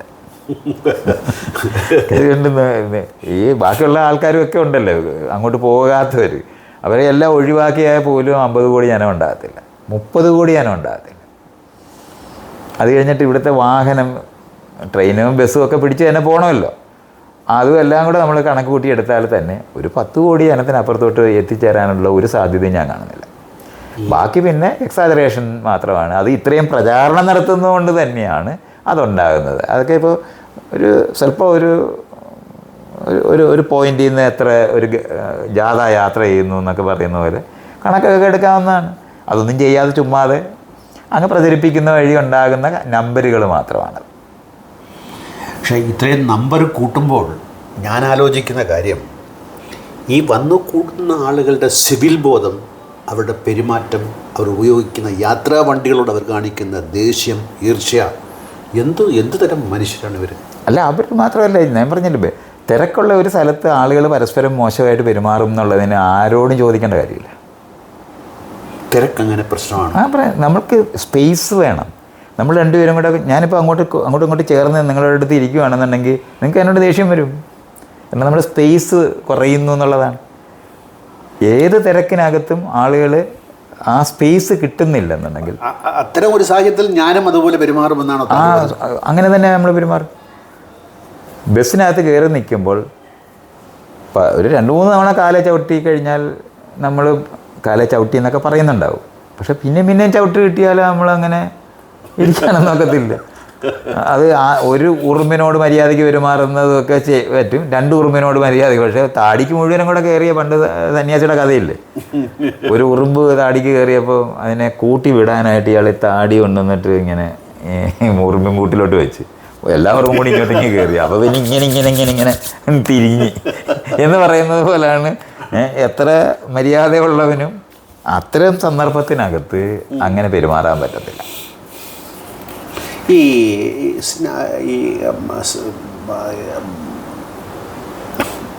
കുംഭമേളയിലെ ആ സ്നാന ഘട്ടമുണ്ടല്ലോ, ഇതുപോലത്തെ ചടങ്ങ് ലോകത്തിൻ്റെ മറ്റേതെങ്കിലും ഭാഗത്തുണ്ടോ? എല്ലാ സ്ഥലങ്ങളിലും പലതരത്തിൽ ഇത്തരത്തിലുള്ള ചടങ്ങുകളുണ്ട്. മുങ്ങുക, കുളിക്കുക, എന്നിട്ട് നീന്തുന്ന ഈ എന്താണ് റഷ്യയിലൊക്കെ തണുപ്പ് കാലത്ത് നദികളിനകത്ത് തണുത്ത വെള്ളത്തിൽ കുളിക്കുന്ന ഒത്തിരി സ്ഥലങ്ങളുണ്ട്. ഉണ്ട്. ബ്രസീലിലൊക്കെ വെള്ളത്തിനകത്ത് ചെളിക്കകത്ത് കിടന്ന് ഉരുളുന്ന സ്ഥലങ്ങളുണ്ട്. ചെളി ശരിക്കും മഡ് ബാത്തുണ്ട്, ഒത്തിരി സ്ഥലങ്ങളുണ്ട്. ഉത്സവത്തിൻ്റെ ഭാഗമായിട്ടും ദൈവപ്രീതിയുടെ ഭാഗമായിട്ടും അങ്ങനെ തന്നെയാണ്. ആയിരക്കണക്കിന് സ്ഥലങ്ങളുണ്ട്. അത് പണ്ടേ ഉള്ളത് തന്നെയാണ്. എല്ലാ സ്ഥലത്തും ഉത്സവത്തിൻ്റെ സ്ഥലങ്ങളിൽ പോയി വെള്ളത്തിനകത്ത് ചാടുന്നതും ചെളിക്കകത്ത് ചാടുന്നതും മല കയറുന്നതും ഒക്കെ ആയിട്ടുള്ള ഏതെങ്കിലും ഒരു സാധനം ആളുകൾ വികസിപ്പിച്ചിട്ടുണ്ട്. അങ്ങനെ ഇല്ലെന്ന് വിചാരിക്കരുത്. നമ്മുടെ നാട്ടിനകത്ത് കുളി ഒരു കരണ്ട് വാമായിട്ടുള്ള സ്ഥലങ്ങളിലെല്ലാം വെള്ളം ഉണ്ടെന്നുണ്ടെങ്കിൽ ആൾക്കാർക്ക് വെള്ളത്തിൽ ചാടാനും കുളിക്കാനും ഇഷ്ടമാണ്. അവിടെ എല്ലാവരും എല്ലാ നദികളിനകത്തും ആളുകൾ കുളിക്കത്തില്ലേ. അത് ഈ പലതരത്തിലുള്ള ആഘോഷങ്ങൾ അതുമായിട്ടുണ്ടായിട്ടുണ്ട്. വള്ളംകളി വെള്ളമുള്ളിടത്തും നദിയുള്ളിടത്തും കാണിച്ചതായിട്ടും കാണത്തില്ലേ? അല്ലാതെ അത് എന്താണ് കുട്ടനാട്ടിൽ മാത്രം നടക്കുന്നതാണ് വള്ളംകളി എന്ന് പറഞ്ഞു കഴിഞ്ഞാൽ സിംഗപ്പൂരുകാരും മലേഷ്യക്കാരും ഒക്കെ വള്ളംകളി ഉണ്ട്. അപ്പോൾ നമ്മൾ അങ്ങനെ മനസ്സിലാക്കണം, അത് ഒരിടത്ത് മാത്രമുള്ള ഒരു ഫിനോമിനൊന്നും അല്ല. ഇപ്പോൾ കാളെ പൂട്ട് കാളെ നമ്മൾ ജല്ലിക്കെട്ടെന്ന് പറയുന്നില്ലേ, എത്രയോ സ്പെയിനിലും ഇല്ലേ, സ്പെയിൻകാർ അമേരിക്കയിൽ പോയത് കാരണം കൊണ്ട് സൗത്ത് അമേരിക്ക മുഴുവനുണ്ട്. അപ്പോൾ അതിനോട് ബന്ധപ്പെട്ട അത്തരത്തിലുള്ള ഇത് ധാരാളം സ്ഥലങ്ങളിലുണ്ട്. ഈ ജല്ലിക്കെട്ടിനെ കുറിച്ച് പറഞ്ഞപ്പോഴത്തേക്കും എനിക്കൊരു പൊതുവേ ഉള്ളൊരു സംശയമാണ്. അത് നമ്മൾ ഇപ്പം തമിഴന്മാരെക്കുറിച്ച് നോക്കുമ്പോൾ തമിഴനാണ് അവന് അണ്ണാച്ചി ആ ഒരു പദപ്രയോഗം, അത് വാസ്തവത്തിൽ ഒരു സാംസ്കാരിക കേരളത്തിന് ചേർന്ന ഒരു സാംസ്കാരിക കേരളമൊന്നും കേരളത്തിലില്ല. അണ്ണ അപ്പുറത്തുള്ളവരെ അല്ല, ഇവിടെ ഉള്ളവരെ തന്നെ വെറുപ്പോടെ അങ്ങോട്ടും ഇങ്ങോട്ടും ജാതി പറഞ്ഞ് ആക്ഷേപിക്കുന്ന മനുഷ്യർ തന്നെയാണ് ഇവിടെ ഉള്ളതല്ല. അല്ലാതെ ആരാണ് ഈ സാംസ്കാരിക കേരളം എന്നൊക്കെ പറയുന്നത്? അങ്ങനൊന്നുമില്ല. അത് മുല്ലപ്പെരിയാർ വരുന്ന സമയത്ത് വെറുപ്പ് ഉൽപ്പാദിപ്പിക്കുന്ന എല്ലാം ഉണ്ടാവും. അത് അന്യരോടുള്ള വെറുപ്പ്, അത് പലതരത്തിൽ പ്രകടിപ്പിക്കുന്നവർ തന്നെയാണ് നമ്മൾ. അതങ്ങനെ അല്ലെന്ന് വിചാരിക്കേണ്ടത്. അത് കുറയ്ക്കാൻ നമുക്ക് കഴിയുകയൊക്കെ ചെയ്യും. അല്ല സാംസ്കാരിക കേരളത്തിനെ പോകാനൊന്നും പറയേണ്ടത്. സാംസ്കാരിക കേരളം എന്ന് പറയുന്നത് ജാതി കേരളമാണ്. അത് അങ്ങനെ തന്നെയാണ് നിൽക്കുന്നത്. ഞാനൊരു ചെറിയ കഥ ഓർത്ത് പോവുകയാണ്. ഞങ്ങൾ 3 പേരും ഒരു യാത്ര പോയി. വരുന്ന ബസ്സിൽ കയറുക എന്നുള്ളതാണ് എൻ്റെ ഒരു ഉന്നം. ആദ്യം വന്നത് ഒരു തമിഴ്നാട് ബസ്സാണ്. എൻ്റെ കൂട്ടുകാരൻ ഇതിൽ കയറരുത്, KSRTC വന്നിട്ടേ കയറാവും. ചുരുക്കി പറഞ്ഞാൽ KSRTC വന്നില്ല. ആ ഒരു വികാരം താഴെത്തട്ടിൽ തന്നെ അല്ല, താഴെത്തട്ടിൽ എന്നുള്ളതല്ല, നമ്മളെല്ലാവരും അങ്ങനെ തന്നെയാണ്. അങ്ങനെ അല്ലെന്ന് വിചാരിക്കരുത്. നിങ്ങൾക്ക് തമിഴ്നാട്ടുകാരനുണ്ടെന്ന് അറിഞ്ഞൂടെ? അപ്പോൾ തമിഴരോട് നിങ്ങൾ അന്യത അനുഭവിക്കുന്ന ഒരു വശം ഉണ്ടെന്ന് അറിയണം. അത് ഭാഷ കൊണ്ടും പെരുമാറ്റം കൊണ്ടും ഒക്കെ നമ്മളത് ഉണ്ടാവും. അന്യരുണ്ട്, നമുക്ക് അന്യരുള്ളവരാണ് മനുഷ്യരെന്നുള്ളതല്ല, ജീവികൾക്കല്ല അന്യരുണ്ട്. ഒരു കൂട്ടം ഉറുമ്പ് വേറൊരു കൂട്ടം ഉറുമ്പിനുമായിട്ട് വഴക്കുണ്ടാവും. അല്ല ഞങ്ങൾ ഉറുമ്പാണെന്ന് പറഞ്ഞിട്ടുള്ള ബന്ധങ്ങളൊന്നും. ഇത് നമുക്ക് ഈ പലതരത്തിൽ, ഞാനിത് വളരെ വിശദമായിട്ട് ഈ സ്വത്വബോധത്തിനെ പറ്റി വിശദമായിട്ട് മനുഷ്യരറിയാന്നുള്ള പുസ്തകത്തിനകത്ത് എഴുതിയിട്ടുണ്ട്. എത്രയോ തരത്തിലുള്ള ഐഡൻറ്റിറ്റികൾ നമ്മളുണ്ടാക്കും. തെക്കരും വടക്കരും ആകും, ഇക്കരക്കാരും അക്കരക്കാരും ആകും. അതിന് അന്യരൊന്നും വേറെ ആളുകളൊന്നും വേണ്ട. ചേട്ടാനിയൻ്റെ മക്കൾ തന്നെ 2 വീട്ടിലായി കഴിഞ്ഞാൽ അന്യരാകും. ആ അന്യതാബോധം ഉള്ളതാണ് ജീവി. അത് നമുക്ക് കൂട്ടുജീവിയല്ലേ മനുഷ്യൻ. അത് നമ്മൾ എന്ന് പറയുന്നതിനകത്ത് മാത്രമാണ് ആ കൂട്ട്. ഒരു ഗോത്രത്തിനകത്തെ കൂട്ടേ നമുക്കുള്ളൂ. അല്ല കാർൽ മാർക്സ് പറയുന്ന പോലെ ഈ പ്രിമിറ്റീവ് കമ്മ്യൂണിസം ഒന്നുമില്ല. അതില്ല. അത് വല്ലാത്തൊരു ഭാവന. അത് അങ്ങനെ അല്ല, പ്രൈവറ്റ് പ്രോപ്പർട്ടി വന്നിട്ടാണ് ഇങ്ങനത്തെ ഒരു സ്വഭാവ രൂപീകരണം നടന്നതെന്ന് അദ്ദേഹത്തിന് പറയേണ്ട ആവശ്യമുണ്ട്. അദ്ദേഹത്തിന് സിദ്ധാന്തം കറക്റ്റ് ചെയ്യാൻ അങ്ങനെ. അതുകൊണ്ടാണ് ആദ്യകാലത്ത് പ്രൈവറ്റ് പ്രോപ്പർട്ടി ഇല്ലാത്തപ്പോൾ ആളുകൾ തമ്മിൽ ആ തരത്തിൽ സഹകരണം ഉണ്ടെന്ന് അദ്ദേഹം പറഞ്ഞു പോകുന്നത്. ഇപ്പം ഞാൻ ഒന്ന് ഇടയ്ക്കൊക്കെ ചോദിക്കുകയാണ്, നമ്മളിപ്പം ഇന്നയെക്കുറിച്ച് അഭിമാനം കൊള്ളുന്ന ആളുകളാണ്. പക്ഷേ ഈ അഭിമാനത്തിന് ഒരു ക്ഷതമേൽക്കുകയല്ലേ ആ വർത്തമാനത്തിൽ കൂടി? അല്ല, ഞാൻ പറയുന്നത് അത് ഈ സിദ്ധാന്തങ്ങൾ പഠിപ്പിക്കുന്ന സമയത്ത് നമുക്കതങ്ങനെ, ഞാൻ പറഞ്ഞില്ല, പ്രൈവറ്റ് പ്രോപ്പർട്ടിയുടെ കാരണമാണ് നമുക്ക് ഇത്തരത്തിലുള്ള പൊസഷനോട് ബന്ധപ്പെട്ട് നമ്മൾ ഒരു അതിരുണ്ടായതെന്ന് അദ്ദേഹം വിചാരിക്കുന്നതാണ്. ജീവനെ പറ്റിയുള്ള ഒരു തെറ്റായ ധാരണ ഉണ്ട്. അതുകൊണ്ടാണ് നമ്മൾ ഈ തേനീച്ചയെ പോലെ അല്ലെന്നൊക്കെ അദ്ദേഹം പറയാൻ ശ്രമിക്കുന്ന കുറേ സ്ഥലങ്ങളുണ്ട്. അദ്ദേഹത്തിൻ്റെ ഫിലോസഫിയൊക്കെ ആദ്യം പഠിച്ചാൽ നമുക്കത് കാണാൻ പറ്റും. ജനറ്റിക്സ് ഒന്നും അറിഞ്ഞുകൂടാതെ ഇരിക്കുകയൊക്കെ ചെയ്യുന്നത് കൊണ്ടുണ്ടാകുന്ന ഒരു പ്രശ്നമാണ്. മനുഷ്യർ സഹകരിച്ച് ജീവിച്ചിരുന്നവരായിട്ടാണ് വിചാരിക്കുന്നത്. പക്ഷെ അല്ല, മനുഷ്യരിങ്ങനെ ഗോത്രങ്ങളായി പിരിഞ്ഞാണ് നമ്മളിങ്ങനെ ആയത്. ഇപ്പം നമ്മൾ ബലപ്രയോഗത്തിലോടാണ് യോജിച്ചുകൊണ്ടിരിക്കുന്നത്. ഇപ്പോൾ നമ്മൾ ഒരു നഗരമൊക്കെ രൂപപ്പെടുമ്പോൾ നമ്മൾ അന്യരാണെന്ന് അറിഞ്ഞുകൊണ്ട് തന്നെ നമ്മൾ അന്യരാജ്യത്തേക്ക് പോകും.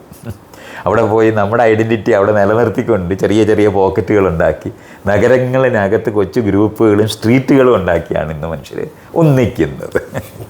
അല്ലാതെ നമ്മൾ വിചാരിക്കുന്ന പോലെ മനുഷ്യരായി ഒന്നിക്കുന്നൊന്നുമില്ല. അത് ഇപ്പോഴും ആയിട്ടില്ല. അപ്പം കാറൽ മാർക്സ് ഇന്നാണ് ജീവിച്ചിരുന്നുവെങ്കിൽ ഈ അഭിപ്രായം അദ്ദേഹത്തിന് ഉണ്ടാകില്ലായിരുന്നു. അല്ല, അദ്ദേഹം ജനറ്റിക്സ് പഠിച്ചേനെ. അത് പഠിച്ചിരുന്നെങ്കിൽ ഇപ്പം ഇങ്ങനത്തെ പറയുന്നത് കറക്റ്റ് ചെയ്തേനെ.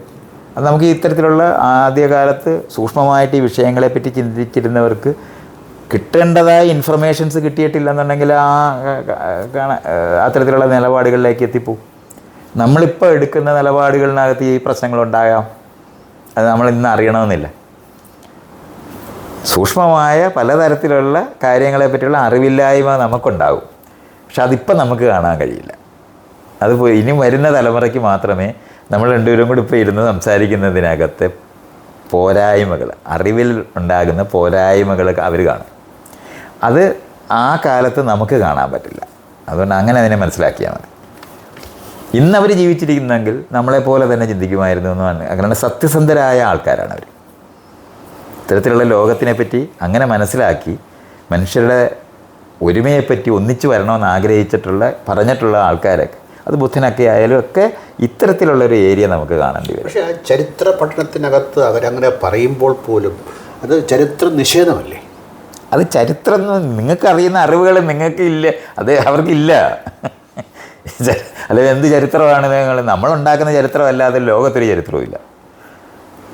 ഒരു ചരിത്രം അവിടെ ഇങ്ങനെ ആകാശത്ത് നിൽക്കുവാന്ന് നമ്മൾ ഉണ്ടാക്കുന്നതും കൂടെ നമ്മൾ മനസ്സിലാക്കാനായിട്ട് ലോകത്തിനെ നമ്മൾക്ക് ഒരു കഷ്ണം എല്ല് വെച്ചിട്ട് ആ എല്ലിൻ്റെ മുകളിനകത്ത് നമുക്ക് കിട്ടിയിരിക്കുന്ന ഇൻഫർമേഷൻ മേളിൽ ബാക്കി അഭ്യൂഹങ്ങളും കൂടെ ചേർത്തിട്ടേ ചരിത്രം ഉണ്ടാക്കാനൊക്കെ ഉള്ളൂ. അല്ല, നിങ്ങൾ അവിടെ പോയിരുന്ന് കാണാൻ പറ്റുമോ? റോമിൽ ആളുകളോട് പെരുമാറിക്കൊണ്ടിരിക്കുന്നിടത്ത് അവിടെ എന്താണ് CCTV ക്യാമറയ്ക്കകത്തൂടെ നോക്കി നമുക്കിപ്പോൾ കാണാൻ പറ്റും? ഒന്നും പറ്റത്തില്ല. നമുക്കവിടെ നശിച്ച് നിൽക്കുന്ന കുറേ കോളങ്ങളും ഗ്ലാഡിയേറ്റേഴ്സ് വർക്ക് ചെയ്തിരുന്ന സാധനവും പിന്നെ എഴുതി വച്ചിരിക്കുന്ന ചില കവിതയ്ക്കകത്തു നിന്നോ കഥയ്ക്കകത്തു നിന്നോ ഒക്കെ നമ്മൾ എക്സ്ട്രാപൊളേറ്റ് ചെയ്തിട്ടുണ്ടാക്കുന്ന ചരിത്രമേ ലോകത്തുള്ളൂ. അല്ലാതെ ചരിത്ര നിഷേധമാണെന്ന് അതൊന്നും നമ്മളുണ്ടാക്കുന്ന ചരിത്രമേ ഉണ്ടാവുള്ളൂ. അറിവ് വരുന്നതനുസരിച്ചിട്ട് അതിന് ആഴവും പരപ്പും സൂക്ഷ്മതയും വർദ്ധിപ്പിക്കാൻ നമുക്ക് കഴിയും. ഈ അറിവിൻ്റെ ആഴവും പരപ്പും സൂക്ഷ്മതയും വ്യക്തിതലങ്ങളിൽ എന്തുകൊണ്ട് വ്യത്യാസപ്പെടുന്നു? വ്യക്തികൾ വ്യത്യസ്തമായിട്ടുള്ളത് കൊണ്ട് തന്നെ നിങ്ങളുടെ കേന്ദ്രമല്ല എൻ്റെ കേന്ദ്രം. നമ്മൾ രണ്ടുപേരും ഇവിടെ ഇരുന്ന് ഇപ്പോൾ സംസാരിക്കുമ്പോഴും പറയുമ്പോഴും കാണുമ്പോഴും നിങ്ങൾ എൻ്റെ ഞാൻ നിങ്ങളുടെ ഒബ്ജക്റ്റീവായിട്ട് അങ്ങോട്ടും ഇങ്ങോട്ടും അല്ലേ നിൽക്കുന്നത്. കേന്ദ്രം നിങ്ങളുടെ സ്വന്തം ഹിസ്റ്ററി മുഴുവനും നിങ്ങളുടെ കാഴ്ചയെ സ്വാധീനിക്കും. എൻ്റെ കാഴ്ചയെ എൻ്റെ ഹിസ്റ്ററി സ്വാധീനിക്കും. അപ്പോൾ ഈ വ്യത്യാസത്തോട് മാത്രമേ എല്ലാ പ്രസൻറ്റിലിരിക്കുന്ന രണ്ടുപേരും ഒരുപോലെ ആ ലോകത്തിനെ അനുഭവിക്കത്തില്ല. അപ്പോൾ സഹോദരങ്ങൾ തമ്മിലോ ഒരു വ്യത്യാസവുമില്ല. എല്ലാ സഹോദരങ്ങളും രണ്ട് തരത്തിൽ തന്നെ ഇരിക്കും. അതുകൊണ്ടല്ലേ സഹോദരൻ എന്ന് പറയുന്നത്. സഹ ഉദരം മാത്രമേ ഉള്ളൂ. ഒരമ്മയുടെ ഗർഭപാത്രത്തിൽ കിടന്നു എന്നുള്ളതല്ല. അത് രണ്ട് വ്യക്തികളാണ്. അത് ട്വിൻസ് ആയ പോലും സദൃശം എന്ന് പറഞ്ഞാൽ സദൃശ ഇരട്ടകൾ, ഐഡൻറ്റിക്കൽ ട്വിൻസ് എന്ന് പറഞ്ഞാൽ ഒരൊറ്റ മുട്ടയാണ്. അത് രണ്ടാക്കിയാൽ രണ്ട് തരത്തിലുള്ള പെർസെപ്ഷൻ തന്നെ ലോകത്തുണ്ടാവുള്ളൂ. കോമണാലിറ്റി എപ്പോഴും ഡൈവേർജ് ചെയ്തുകൊണ്ട് മാത്രമേ നമുക്ക് വരുള്ളൂ. അല്ലാതെ ഒരുപോലെ അനുഭവിക്കത്തില്ല. ഒരാളുടെ സാഹചര്യമായിട്ടാണ് ഒരു ടിന്ന് പോലും പറഞ്ഞാൽ സദൃശ ഇരട്ട ഐഡൻറ്റിക്കൽ ട്വിൻസ് പോലും രണ്ട് കേന്ദ്രവും രണ്ട് സാഹചര്യത്തിലുമാണ് എപ്പോഴും ഉള്ളത്. നിങ്ങളെൻ്റെ സാഹചര്യവും ഞാൻ നിങ്ങളുടെ സാഹചര്യവുമായി മാറും. അതുകൊണ്ട് തന്നെ ഒരുപോലെ അനുഭവിക്കാനൊക്കത്തില്ല. നമ്മൾ രണ്ടുപേരും കൂടെ പരസ്പരം കമ്മ്യൂണിക്കേറ്റ് ചെയ്തിട്ടുണ്ടാക്കുന്ന കോമൺ പ്ലാറ്റ്ഫോമിനകത്ത് മാത്രമേ നമ്മുടെ അനുഭവത്തിനെ നമുക്ക് ഒന്നിപ്പിക്കാനൊക്കെ ഉള്ളൂ. അല്ലാതെ ഒരുപോലെ അനുഭവിക്കാൻ ഒരിക്കലും പറ്റത്തില്ല. രണ്ട് കേന്ദ്രമായിരിക്കുന്നുണ്ട്. ഇപ്പം യുവൽ നോവ ഹരാരി ഉൾപ്പെടെ പറയുന്ന ഒരു കാര്യം, നമ്മൾ പണ്ടേ കാലങ്ങളിൽ നിന്നും വ്യത്യസ്തമായി ഒരു നല്ല ജീവിതമാണ് ഇപ്പോൾ നയിച്ചുകൊണ്ടിരിക്കുന്നത്. ആരോഗ്യപരമായി മറ്റെല്ലാ കാര്യങ്ങളിലും ഇങ്ങനെ തന്നെ മനുഷ്യരാശിക്ക് തുടരാൻ പറ്റുമോ? നമ്മളിപ്പോഴും ആരോഗ്യപരമായി ജീവിച്ചുകൊണ്ടിരിക്കുന്നത് എല്ലാ സമയത്ത് തന്നെ ഉക്രൈനിലെ ആളുകൾ ആരോഗ്യപരമായിട്ടല്ലല്ലോ ജീവിക്കുന്നത്. ഗാസയിലല്ലല്ലോ. അപവാദമല്ലേ അതൊക്കെ? അപവാദമാണോ? ഇപ്പോൾ ഇവിടെ കാട്ടിനകത്ത് കഴിയുന്ന ആൾക്കാർ നിങ്ങൾ സുഖകരമായി ജീവിക്കുന്നുണ്ട്? ബഹുഭൂരിപക്ഷം ആളുകളും അപ്പോൾ അങ്ങനെ പറഞ്ഞാൽ മതി. ഇത് അങ്ങനെയാണ് പറയണ്ടേ. അപ്പോൾ നമ്മൾ മനസ്സിലാക്കാനുള്ളത് ഒരുപോലെ അനുഭവിക്കുന്നില്ലെന്നുള്ള പറയുന്ന പോലെ തന്നെയാണത്. സെക്ഷനായിട്ട് ഇവിടെ തന്നെ ഇപ്പം ഈ കേരളത്തിനകത്ത് വളരെ വിവേചനം അനുഭവിക്കുന്ന മനുഷ്യരിഷ്ടം പോലുണ്ട്. കോളനിവാസികളായിരിക്കുന്നവരെല്ലാം വിവേചനം അനുഭവിക്കുന്നുണ്ട്. അവരെല്ലാം വിവേചനം അനുഭവിക്കും. നേരത്തെ നിങ്ങൾ പറഞ്ഞ തമിഴനായിരിക്കുന്ന ആളിവിടെ വിവേചനം അനുഭവിക്കത്തില്ലേ? ബംഗാളി എന്ന് വിളിക്കപ്പെടുന്നവൻ വിവേചനം അനുഭവിക്കത്തില്ലേ? ഇതെല്ലാം അനുഭവിക്കുന്നതല്ലേ? അപ്പോൾ സുഖകരമായി വിവേചനം അനുഭവിക്കുന്നവരെന്ന് വേണമെങ്കിൽ പറയാം.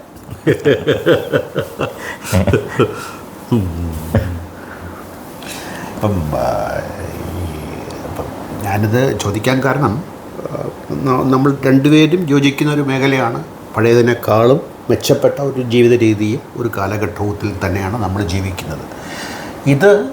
ഇതിന് തടസ്സമില്ലാതെ തന്നെ മനുഷ്യരാശിക്ക് മുന്നോട്ട് പോകാൻ ഒക്കുമോ എന്നുള്ളതാണ്. ഇല്ല, അങ്ങനെ ഒരിക്കലും ഇല്ല. അത് ഒരു തെറ്റായ ധാരണ മാത്രമാണ്.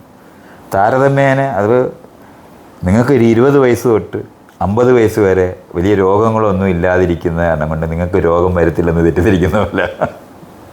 അങ്ങനല്ല, മാറ്റം വരും. കൊറോണ വന്ന സമയത്ത് നമ്മൾ നല്ലോണം പാടുപെട്ടില്ലേ?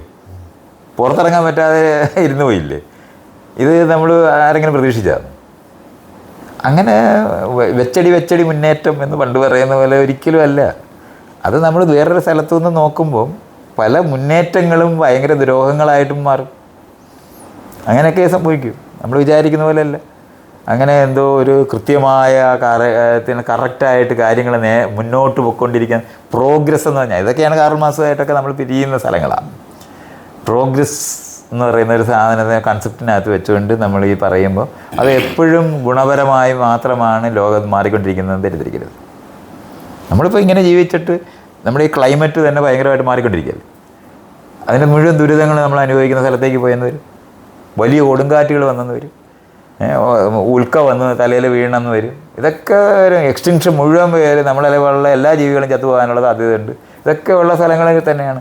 താരതമ്യേന വലിയ കുഴപ്പമില്ലാത്ത ഒരു കാലാവസ്ഥയിൽ കാര്യങ്ങളൊക്കെ വലിയ കുഴപ്പമില്ലാതെ പോയെന്ന് പറയുന്ന പോലെ നമ്മുടെ യൗവനമുള്ള കാലത്ത് ഒരു 20 വയസ്സ് തൊട്ട് 50 വയസ്സ് വരെ വലിയ കുഴപ്പമില്ലാതിരിക്കുന്നത് കണ്ടിട്ട് നമ്മളാരും വയസ്സായി ചാകത്തില്ലെന്നും ക്യാൻസർ വരത്തില്ലെന്നും തെറ്റിദ്ധരിക്കുന്ന പോലെ പറയരുത്. അങ്ങനെയല്ല. എത്ര കഴിവുകൾ ഉണ്ടാകുമ്പോഴും നമുക്ക് താങ്ങാൻ കഴിയാത്ത നിലവാരത്തിലുള്ള ലോകം രൂപപ്പെടാൻ എപ്പോഴും സാധ്യതയുണ്ട്. അത്രയും അൺപ്രഡിക്റ്റബിളായ ഒരു ലോകത്തും കൂടാണ് നമ്മളുള്ളത്.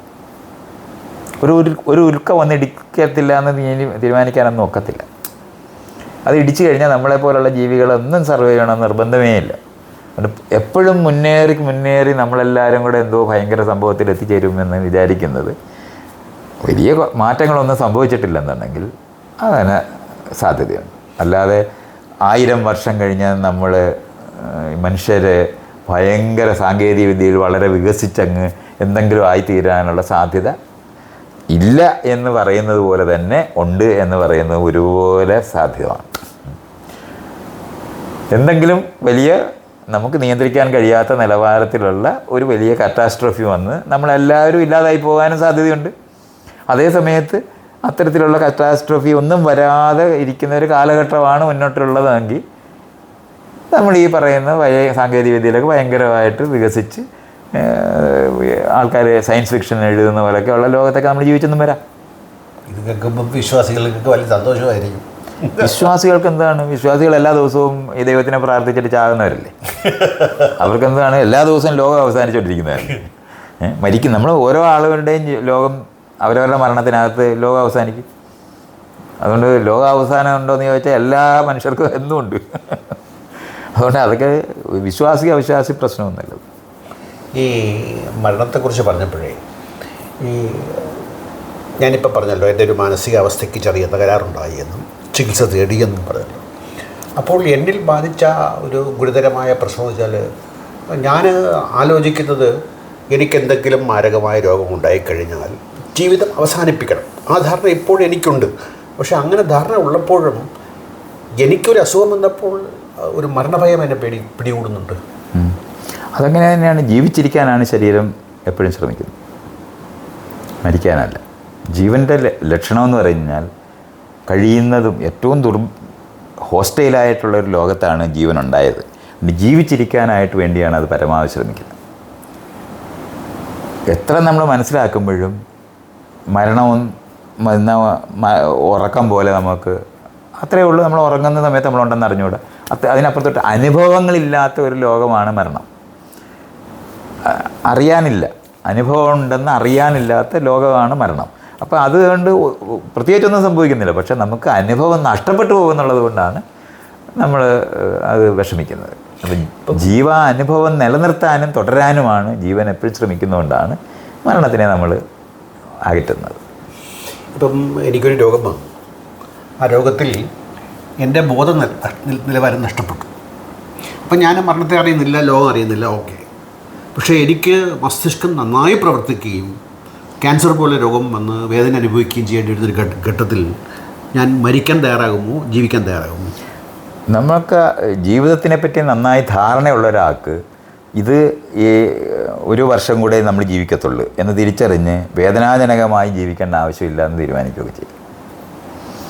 അതിനാണ് ലോകത്ത് ഉത്തനേഷ്യയും അസിസ്റ്റഡ് ഡെത്തും ഒക്കെ ലോകത്തുണ്ടായത്. നിങ്ങൾ ഈ പറഞ്ഞതിനെ നിങ്ങളുമായി ഒരിക്കൽ ഇൻ്റർവ്യൂ നടത്തിയ അൺമാസ്കിംഗ് എത്തീസം അവർ നിങ്ങൾ മനുഷ്യരെ ആത്മഹത്യക്ക് പ്രേരിപ്പിക്കുന്നു എന്ന നിലയ്ക്ക്.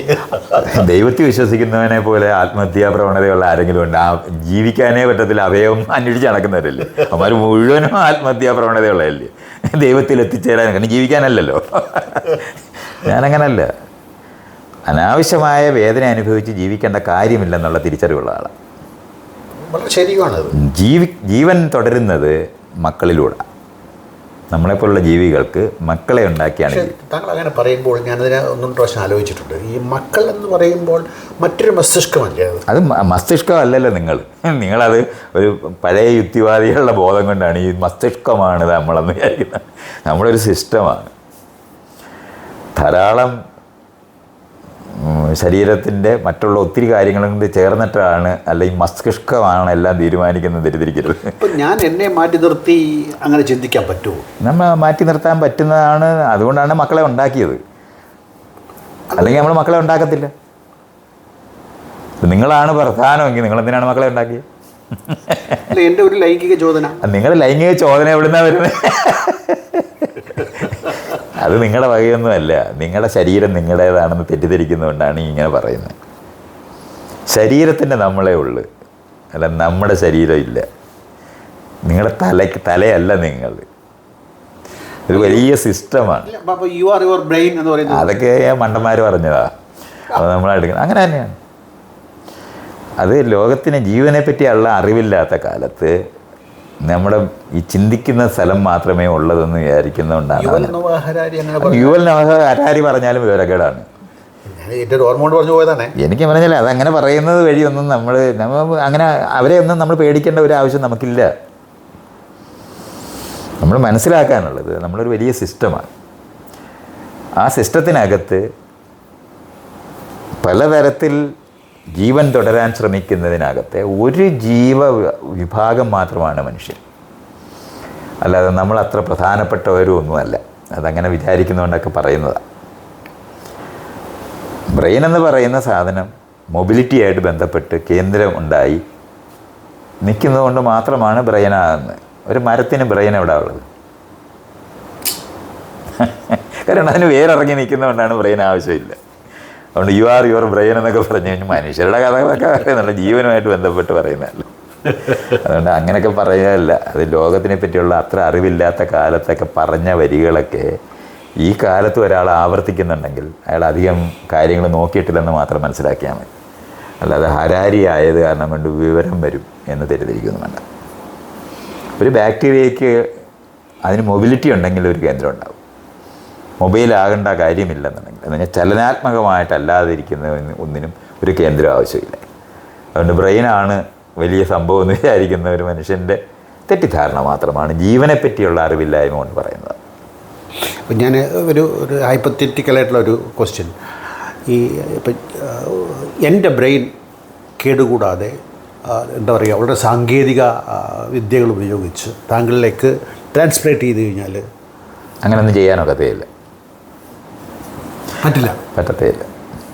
അതൊക്കെ ജീവനെ പറ്റി ശരീരത്തിനെ പറ്റി ഒന്നും അറിഞ്ഞുകൂടാത്ത കാലത്ത് മനുഷ്യരിങ്ങനെ ആലോചിച്ചിട്ടുണ്ട് തല മാറ്റി വയ്ക്കാൻ പറ്റുമെന്നൊക്കെ വിചാരിക്കുന്നതുകൊണ്ട് അങ്ങനെ കഴിയില്ല. നമ്മൾ നിരന്തരം ട്രാൻസ്പ്ലാന്റ് അങ്ങനെ പറ്റത്തില്ല. അങ്ങനെ മാറ്റിയാൽ നിങ്ങളല്ലാതായി പോകും, അത്രേ ഉള്ളൂ. അതാണ് ചോദിച്ചത്. അപ്പം നിങ്ങളല്ലാതായി പോകും. പിന്നെ നിങ്ങളെ അല്ല മാറ്റി വെച്ചത്. ഞാൻ നേരത്തെ പറഞ്ഞില്ലേ, 2 സദൃശ്യ ഇരട്ടകൾ, 2 കേന്ദ്രമുള്ള 2 വ്യക്തികളായിട്ടാണ് ലോകത്തുണ്ടായിട്ടുള്ളത്. അതുകൊണ്ട് മാറ്റി പ്രതിഷ്ഠിക്കുക എന്ന് പറഞ്ഞാൽ ആ ആളല്ലാതായി പോകുക എന്നാണ്. നമ്മൾ വീണ്ടും യൗവനയുക്തരായിട്ട് മാറുന്ന തരത്തിൽ നമ്മൾ ഒരു മരുന്ന് കഴിച്ചാൽ നമ്മളല്ലാതായി പോകും. കാരണം നമ്മുടെ ഓർമ്മകൾ തുടരാനൊക്കത്തില്ല. ഓർമ്മയുടെ തുടർച്ച കൊണ്ട് മാത്രമാണ് ഞാനെന്ന് പറയുന്നത് തുടരുന്നത്. അല്ലെന്നുണ്ടെങ്കിൽ മറ്റൊരു ജീവിയായിട്ട്. അതുകൊണ്ടാണ് നിങ്ങൾ മക്കളെ ഉണ്ടാക്കുമ്പോൾ വേറെ ആയി പോയെന്ന്. അതുകൊണ്ടാണ്. അല്ലാതെ അങ്ങനെ തുടരാനൊക്കത്തില്ല. അല്ല, നമ്മുടെ മെമ്മറി ഒരു കമ്പ്യൂട്ടറിൻ്റെ ഡിസ്ക് പോലെ എടുത്ത് വേറൊന്നിനകത്ത് ഇട്ട് വർക്ക് ചെയ്യുമെന്ന് വിചാരിക്കുന്നത് ജീവനെ പറ്റിയുള്ള യഥാർത്ഥ അറിവില്ലാത്ത മനുഷ്യരുടെ സങ്കല്പങ്ങളാണ്. അത് ശാസ്ത്രജ്ഞന്മാരുടെ ഗുണം ഇതുകൊണ്ടൊന്നുമല്ല. തെറ്റായില്ലോ ജീവനെ പറ്റി മനസ്സിലാക്കുന്ന ശാസ്ത്രജ്ഞൻ്റെ ജൽപ്പനങ്ങൾ മാത്രമാണ്. തെറ്റിദ്ധരിക്കുന്നു വേണം. അല്ലാതെ നമ്മളൊരു ഡിസ്കിനകത്ത് മെമ്മറി ആയിട്ട് മാറ്റി വേറെ റീബൂട്ട് ചെയ്യാൻ പറ്റുന്നതല്ല. അങ്ങനെ കഴിയില്ല. മറവി എന്തുകൊണ്ടുണ്ടാകുന്നു? നമ്മൾ മെമ്മറി എന്ന് പറഞ്ഞാൽ ഓർമ്മകൾ സൂക്ഷിച്ച് വയ്ക്കുന്ന കോശങ്ങൾ നശിച്ചു പോകുന്നതുകൊണ്ടാണ് മറവി ഉണ്ടാകുന്നത്. പ്രായാധിക്യം കൊണ്ടത് കണിശമായിട്ടും വരും, നശിച്ചു പോകും. അതിനെയാണ് പ്രായം എന്ന് പറയുന്നത്. പ്രായമാകുക എന്ന് പറഞ്ഞാൽ നമ്മുടെ കോശങ്ങൾ നമ്മുടെ ഇൻഫർമേഷൻസ് സൂക്ഷിക്കാതെ ചത്തുപോയിക്കൊണ്ടിരിക്കുന്നതിനെയാണ് മരണം എന്ന് പറയുന്നത്. അപ്പോൾ യുസ്തനേഷ്യ അസാധ്യമാണ്. യുത്തനേഷ്യ അസാധ്യമാണോ? അല്ല, യുത്തനേഷ്യ ചെയ്യുന്നത് യുത്തനേഷ്യ എന്ന് പറഞ്ഞാൽ ദയാവധം എന്നാണ്. മറ്റുള്ളവർ അതല്ല ഉദ്ദേശം. സോറി, ഞാൻ ചോദിച്ചതിൻ്റെ ആ വാക്ക് തെറ്റിപ്പോയി. മരണമില്ലാത്ത അവസ്ഥ ജീവന് സാധ്യമല്ല. പ്രത്യേകിച്ചും കോംപ്ലക്സ് ജീവന് സാധ്യമല്ലെന്ന് ഞാൻ പറയുമ്പോൾ കോംപ്ലക്സ് ആയ ജീവികൾ മരിച്ച് കുഞ്ഞുങ്ങളിലൂടെ തുടരുന്നത് കൊണ്ടാണ് നമുക്ക് മരണമില്ലാതിരിക്കാനൊക്കത്തില്ല. അത് തെറ്റായിട്ട് മനുഷ്യർ വെറുതെ തെറ്റിദ്ധരിക്കുന്നു. മരണത്തെ തോൽപ്പിക്കാനാവില്ല. മരണത്തെ തോൽപ്പിക്കുകയല്ല, നമ്മുടെ സിസ്റ്റം വേറെ ആയതുകൊണ്ട്. മരണം ഇവിടുത്തെ കോശങ്ങളെല്ലാം ബാക്ടീരിയയൊക്കെ മരിക്കാതെ ജീവിക്കത്തില്ല. പക്ഷെ നമ്മളെപ്പോലെ കോംപ്ലക്സ് ആകാൻ പറ്റത്തില്ല. ഇപ്പോൾ ലളിതമായി ജീവിക്കാം. കോംപ്ലക്സ് ആയതുകൊണ്ടാണ് അതുകൊണ്ടാണ് നമ്മൾ തിരഞ്ഞെടുത്തിരിക്കുന്ന രീതി മക്കളുണ്ടാക്കി ജീവിക്കുന്നതാണ്. അതുകൊണ്ടാണ് മരിക്കുന്നത്. അല്ലാതെ നമ്മൾ വ്യക്തിപരമായി മരണം ഒഴിവാക്കാൻ പറ്റത്തില്ല. ശാസ്ത്രത്തിൻ്റെ എത്ര മുന്നോട്ട് പോയാലും ശരി, ഇത് നടക്കത്തില്ല. ഭൂമി പരക്കത്തില്ലെന്നറിയുന്ന പോലെ തന്നെ അറിയുന്നത്. അത് ഇതുകൊണ്ടാണ്. ജീവനെ പറ്റിയുള്ള അറിവില്ലാത്തതുകൊണ്ട് പറയുന്നതാണ്. ജീവൻ എന്ന് പറയുന്നത് ഒരു സിസ്റ്റമാണെന്ന് അറിഞ്ഞ് ആയിരക്കണക്കിന് സിസ്റ്റങ്ങൾ ചേർന്നിട്ടാണ് നമ്മളെപ്പോലുള്ള ഒരു കോംപ്ലക്സ് ആനിമൽ ഉള്ളത്. അതെല്ലാം കൂടെ അങ്ങനെ കറക്റ്റാക്കി നമ്മുടെ ഈ ഓർമ്മകൾ മാത്രം എടുത്ത് വേറൊന്നിൽ പ്രതിഷ്ഠിച്ചാൽ അത് നമ്മളാകുമെന്ന് തെറ്റിദ്ധരിക്കുന്നതുകൊണ്ടാണ്. അത് പഴയ കാലത്ത് ഈ ജീവനെ പറ്റിയുള്ള തെറ്റിദ്ധാരണ കൊണ്ടുണ്ടാക്കിയൊക്കെ സങ്കല്പങ്ങൾ. അതൊക്കെ അങ്ങനെയൊന്നും അല്ലത് മനസ്സിലാക്കുന്നത്. നമ്മുടെ ജീവൻ നീട്ടാൻ പറ്റും. അതാണ് നമ്മൾ ചെയ്തുകൊണ്ടിരിക്കുന്നത്. പക്ഷെ അപ്പോൾ പോലും നമ്മുടെ കുട്ടിക്കാലത്തെ യൗവനമുള്ള ജീവൻ തുടരാനായിട്ട് പറ്റത്തില്ല. നമ്മളെപ്പോഴും മാറിപ്പോകുന്ന ആളല്ലേ. അപ്പോൾ പിന്നെ എങ്ങനെയാണ് നിങ്ങളെ തന്നെ നിർത്തുന്നത്? എങ്ങനെയാണ്? കുട്ടിക്കാലത്തെ നമ്മളാണോ ഇപ്പോൾ ഇവിടെ ഇരുന്ന് ഈ സംസാരിക്കുന്നത്? നമ്മൾ തന്നെ മാറിപ്പോകുന്നവരാണ്. പിന്നെ എങ്ങനെയാണ് നമ്മളെ എങ്ങനെ ക്യാപ്ചർ ചെയ്യാൻ പറ്റുന്നത്? ഇന്നലത്തെ എന്നെ ക്യാപ്ചർ ചെയ്യോ, ഇന്നത്തെ എന്നെ ക്യാപ്ചർ ചെയ്യോ, നാളത്തെ എന്നെ ക്യാപ്ചർ ചെയ്യോ? ഏതിനെയാണ് ഈ മെമ്മറി ആയിട്ട് കൊടുക്കാൻ പോകുന്നത്? ആൾക്കാർക്ക് വിഷയം അറിഞ്ഞുകൂടാത്തതുകൊണ്ട് പറയുന്നത് അതൊക്കെ. ജീവനെ പറ്റിയുള്ള തെറ്റായ ധാരണകൾ ശാസ്ത്രജ്ഞന്മാർ പറയുന്ന കാരണം കൊണ്ട് ശരിയാകത്തൊന്നുമില്ല. നമ്മളങ്ങനെ മനസ്സിലാക്കണം. ഇപ്പം ആദ്യകാലത്തെ ശാസ്ത്രജ്ഞന്മാരെന്ന് പറയുന്നത് ദൈവവിശ്വാസികളായിരുന്ന ആൾക്കാരല്ലേ. എന്തെല്ലാം കണ്ടുപിടുത്തങ്ങൾ അവർ. ന്യൂട്ടനൊക്കെ ലോകത്തിൽ ഏറ്റവും കൂടുതൽ 26-ാമത്തെ വയസ്സിലാണ് അയാൾ കാൽക്കുലസും സകല സാധനം എഴുതുന്നത്. പ്രിൻസിപ്പിൾ 25-ാമത്തെ വയസ്സിൽ എഴുതി എന്ന് വിചാരിച്ചാലും കൊണ്ട് ഇന്ന് നമ്മൾ അറിയുന്ന കാര്യങ്ങൾ അദ്ദേഹത്തിന് അറിഞ്ഞൂടാ. അത് നമ്മളങ്ങനെ മനസ്സിലാക്കണം. അപ്പോൾ അന്നത്തെ ഈ കെമിസ്ട്രി മുഴുവൻ ഉണ്ടായത് ആൽക്കമിസ്റ്റുകളാണ്. ലെഡ് സ്വർണ്ണമാക്കണമെന്ന് വിചാരിച്ചിട്ട് പോയവരാണ്. ചാകാതിരിക്കാൻ എലിക്സർ കണ്ടുപിടിക്കാൻ വേണ്ടി ശ്രമിച്ചവരാണ്. ഇതൊന്നുമല്ല സംഭവിക്കുന്നത്. ജീവനെ പറ്റിയുള്ള തെറ്റായ ധാരണ കൊണ്ടാണ് മരണം ഒഴിവാക്കാൻ പറ്റുമെന്നൊക്കെ വിചാരിക്കുന്നത്. കഴിയില്ല. ഭാഗ്യം ഒന്ന് നിർവചിക്കാമോ? മനുഷ്യരുടെ പഴയ ഒരു സങ്കല്പമാണ്. സാഹചര്യം ഒത്തുവരുന്നതിനെയാണ് ഭാഗ്യം. സാഹചര്യം ഒത്തുവരുന്നതിനെയാണ് ഭാഗ്യം എന്ന് പറയുന്നത്. എന്ന് പറഞ്ഞാൽ വിത്തും സാഹചര്യവും എന്ന് പറയുന്ന നിലവാരത്തിൽ ഞാനും എൻ്റെ ചുറ്റുപാടും എന്ന് പറയുമ്പോൾ ചുറ്റുപാട് നമുക്ക് അനുകൂലമായിരിക്കുന്നതിനെയാണ് ഭാഗ്യം എന്ന് പറയുന്നത്. വളരെ ശരിയാണ്. ഞാൻ പലപ്പോഴും ആലോചിക്കാറുണ്ട്, എനിക്കെന്തുകൊണ്ട് മോദിയാകാൻ പറ്റില്ല? ആ സാഹചര്യമല്ല. ഒരാളും വേറൊരാളെ പോലെ ആകുന്നില്ല. മോദിയുടെ ജീവിതം അത്ര മെച്ചമാണെന്ന് ഞാൻ വിചാരിക്കുന്നില്ല. എന്താണ് എനിക്ക് കഷ്ടം തോന്നുന്ന ഒരാൾ.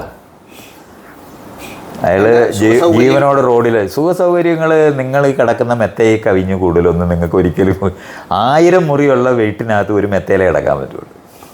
ഒരു പ്രദേശത്ത് കിടക്കാം, അത്രേ പറ്റൂ. അതൊന്നും കൂട്ടാനൊന്നും ഒക്കത്തില്ല. എത്ര 1000 വിഭവങ്ങൾ നിങ്ങൾ മേശപ്പുറത്തുണ്ടാക്കിയാലും നിങ്ങളുടെ വയറിൽ കൊള്ളുന്ന അത്രേ തിന്നാൻ പറ്റുള്ളൂ. മാനസിക ഉല്ലാസവും എത്ര നിങ്ങൾ ശ്രമിച്ചാലും ഇതിനെല്ലാം നമ്മുടെ ശരീരം നിർണ്ണയിക്കുന്ന പോയിന്റിനപ്പുറത്ത് അനുഭവിക്കാനൊക്കത്തില്ല. ആ കൊതി കൊണ്ടാണ് ഈ സ്വർണത്തിൻ്റെയൊക്കെ നടുവിലൊക്കെ എത്ര സ്വർണം ചുറ്റിനും വെച്ചായിട്ട് നിങ്ങൾക്ക് എങ്ങനെ ഉപയോഗിക്കാൻ പറ്റും? നിങ്ങൾ 100 കാർ മേടിച്ചാൽ 100 കാറിലൂടെയും യാത്ര ചെയ്യാൻ പറ്റത്തില്ല. ഓരോ കാറിൽ ഒരു സമയത്ത് അത് മാത്രമേ ഉള്ളൂ. അതുകൊണ്ട് ആ നിലവാരത്തിലെ നമ്മൾ ജീവിത നിലവാരം സൗകര്യം എന്ന് പറയുന്നത് നമുക്ക് അനുഭവിക്കാൻ പറ്റുന്നതിനൊരു പരിധിയുണ്ട്. അതിനപ്പുറത്ത് ഒരു പ്രയോജനമില്ലാത്തതാണ് അതെല്ലാം. പൊസഷൻ മാത്രം. അതുകൊണ്ടുള്ള മാനസിക തൃപ്തിക്കും പരിധിയുണ്ട്. അത് ഒരിക്കലും എന്ന് പറഞ്ഞാൽ ഈ ഒരു കൊച്ചു മനുഷ്യനാണ് ഈ ആഗ്രഹങ്ങളുമായിട്ടിരിക്കുന്നത് തന്നെ. അതുകൊണ്ട് തന്നെ അയാൾക്ക് ഒരിക്കലും അത് അനുഭവിക്കാൻ പോലും പറ്റത്തില്ല. ഈ എന്താണ് പണം ഉണ്ടാക്കിയവന് തിന്നാൻ പറ്റാതെ, കാരണം അവന് 1 രൂപയും കൂടെ കൂട്ടാൻ വേണ്ടി ആലോചിച്ചുകൊണ്ടിരിക്കുന്നതുകൊണ്ട് തന്നെ അതിലാണ് അവൻ്റെ ഉന്നം. ജീവിക്കാൻ മറന്നു പോകും. ഇങ്ങനെയാണ് ഈ മനുഷ്യരെല്ലാം നിൽക്കുന്നത്. ഞാൻ ഈ സൗദി രാജകുമാരൻ MBS മുഹമ്മദ് ബിൻ സൽമാൻ അദ്ദേഹത്തിൻ്റെ ഒരു ഇഷ്ട താരമാണ്. അദ്ദേഹത്തിൻ്റെ ഞാൻ ഇന്നലെ ഒരു വീഡിയോയിൽ കണ്ടത് അദ്ദേഹത്തിന് 5 സ്വർണ്ണ കാറുണ്ടെന്നാണ്. സ്വർണ്ണത്തിലുള്ള 5 കാർ. അപ്പം ഞാൻ ആലോചിച്ചു, കാറിൻ്റെ ബോഡി സ്വർണ്ണമായാലും എന്ത് തകടാൻ ഒന്നുമില്ല. അതാണ് പുങ്കൻ എന്ന് ഞാൻ പറയുന്നത്. പുങ്കന്മാരുടെ ഈ സ്വപ്നങ്ങളാണ് അതൊക്കെ. ഒരു വ്യത്യാസം ഉണ്ടായത്. നമ്മളിപ്പോൾ ഒരു കാർ മേടിക്കുമ്പോൾ ഏറ്റവും ആധുനികമായ എല്ലാ കഴിവുമുള്ള ഒരു കാറായി കഴിഞ്ഞാൽ കഴിഞ്ഞു. സൗകര്യങ്ങളും അതിൻ്റെ സേഫ്റ്റി, നമ്മൾ ഓടിച്ച വണ്ടി ഇത്ര കിലോമീറ്റർ സ്പീഡിൽ പോയി ഇടിച്ചാൽ ചാകാതിരിക്കുന്ന തരത്തിലുള്ള സേഫ്റ്റി മെഷേഴ്സ്, അതിനകത്ത് നമ്മൾ കുടിക്കാൻ വെള്ളം എടുക്കാൻ പറ്റുമെന്നൊക്കെ പറയുന്ന നിലവാരത്തിലുള്ള സൗകര്യങ്ങൾ വർദ്ധിക്കുന്ന ഒരു കാറ് നല്ലതാണ്. അങ്ങനെ മാത്രമാണ് അതിന് മൂല്യമുള്ളത്. അല്ലാതെ 10 കാറ് മേടിക്കുന്ന വഴി എത്ര സ്വർണം പൂശിയാലും ഒരു വ്യത്യാസവും ഉണ്ടാകത്തില്ല. സ്വർണം തന്നെ ആ ലെവലിൽ വാല്യൂലെസ്സാണ്. അതാണ് ഈ സ്വർണ്ണത്തെക്കുറിച്ച് ഞാൻ അത് റേറിറ്റി കൊണ്ടുള്ള ആണ് നമ്മൾ എക്സ്ചേഞ്ച് മൂല്യത്തിന് കണ്ടുപിടിച്ചിട്ടുള്ള. അത്രയേ ഉള്ളൂ. അല്ലാതെ അതിനകത്ത് വേറെ ഒന്നുമില്ല. റേറായിട്ട് മറ്റുമല്ല പല സാധനങ്ങളുണ്ട്. പക്ഷേ അതിന് ഈ നമുക്ക് ഇങ്ങനെ ആഭരണമായിട്ട് ഉപയോഗിക്കാനായിട്ട് വന്നിട്ടില്ലാത്തതാണ്. തിളങ്ങുന്ന സാധനം എന്ന് പറഞ്ഞാൽ മനുഷ്യൻ്റെ കുട്ടിക്കാലമാണ് സ്വർണത്തിനോടുള്ള ഭ്രമം. മിനുങ്ങുന്ന സാധനത്തിനോട് കാണുന്നതിനുള്ള കൗതുകം. പിന്നെ ഇതിനകത്ത് ആരോപിത മൂല്യമാണ്. അത് നമ്മൾ സ്വർണം പണം എന്ന് പറയുന്ന തരത്തിൽ അതിന് ആരോപിച്ച മൂല്യം. ഈ സ്വർണത്തിന് സ്വമേധയാ തിളങ്ങുന്ന സ്വഭാവമുള്ളതാണോ? അതങ്ങനെ മിനുങ്ങുന്നത് ആയതുകൊണ്ടാണ്. അല്ല, അതിന് കെമിക്കൽ ഉപയോഗിച്ചൊക്കെ അല്ലേ? അത് നമ്മൾ കൂട്ടുക ചെയ്യുന്നത്. സ്വാഭാവികമായി മഞ്ഞ നിറത്തിൽ അത് മിനുങ്ങും. അതിനകത്ത് ഇച്ചിരി ചെമ്പ് ചേർക്കുന്നത് വഴിയാണ് ഇപ്പം നമ്മൾ പറയുന്ന സ്വർണ്ണം ഉള്ളത്. അത് നമ്മൾ ഉണ്ടാക്കുന്നതാണ്. ക്യാരറ്റ് എന്ന് പറയത്തില്ലേ, 18-20 ഇതിൻ്റെ എന്താ പറയുക മിനുക്കമാണ്. മിനുക്കം മാത്രമല്ല, അതിൻ്റെ എന്താ പറയുക ലഭ്യതയുടെ അതല്ല, ലഭ്യതയൊക്കെ വരുന്നതൊക്കെ പിൽക്കാലത്ത് വരുന്നതാണ്. നമ്മൾ എപ്പോഴും കിട്ടത്തില്ലല്ലോ. എവിടെയെങ്കിലും കിട്ടുന്ന സാധനം അടിച്ചു പരത്തി ഓരോന്നിൻ്റെ മുകളിലൊക്കെ ഇതിങ്ങനെ മിനുങ്ങുന്ന സാധനത്തിനോടുള്ള കൗതുകമാണത്. അവിടെ നിന്നാണ് അത് ആഭരണമായിട്ട് മാറിയത്.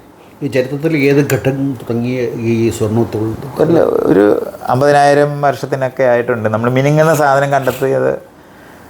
പിന്നെ ബാക്കിയുള്ളതിനേക്കാളും കൂടുതൽ പെട്ടെന്ന് ചെറിയ ചൂടിൽ തന്നെ ഉരുക്കാൻ പറ്റുന്നതുകൊണ്ട് ഒക്കെ ഇത് പറ്റിച്ച് വെക്കാനൊക്കെ പറ്റുന്നതുകൊണ്ട് ഒക്കെയാണ് അത് അതിന് ആ മൂല്യം ഉണ്ടായത്. മനുഷ്യൻ്റെ ആദ്യത്തെ ആയുധം എന്തായിരിക്കും?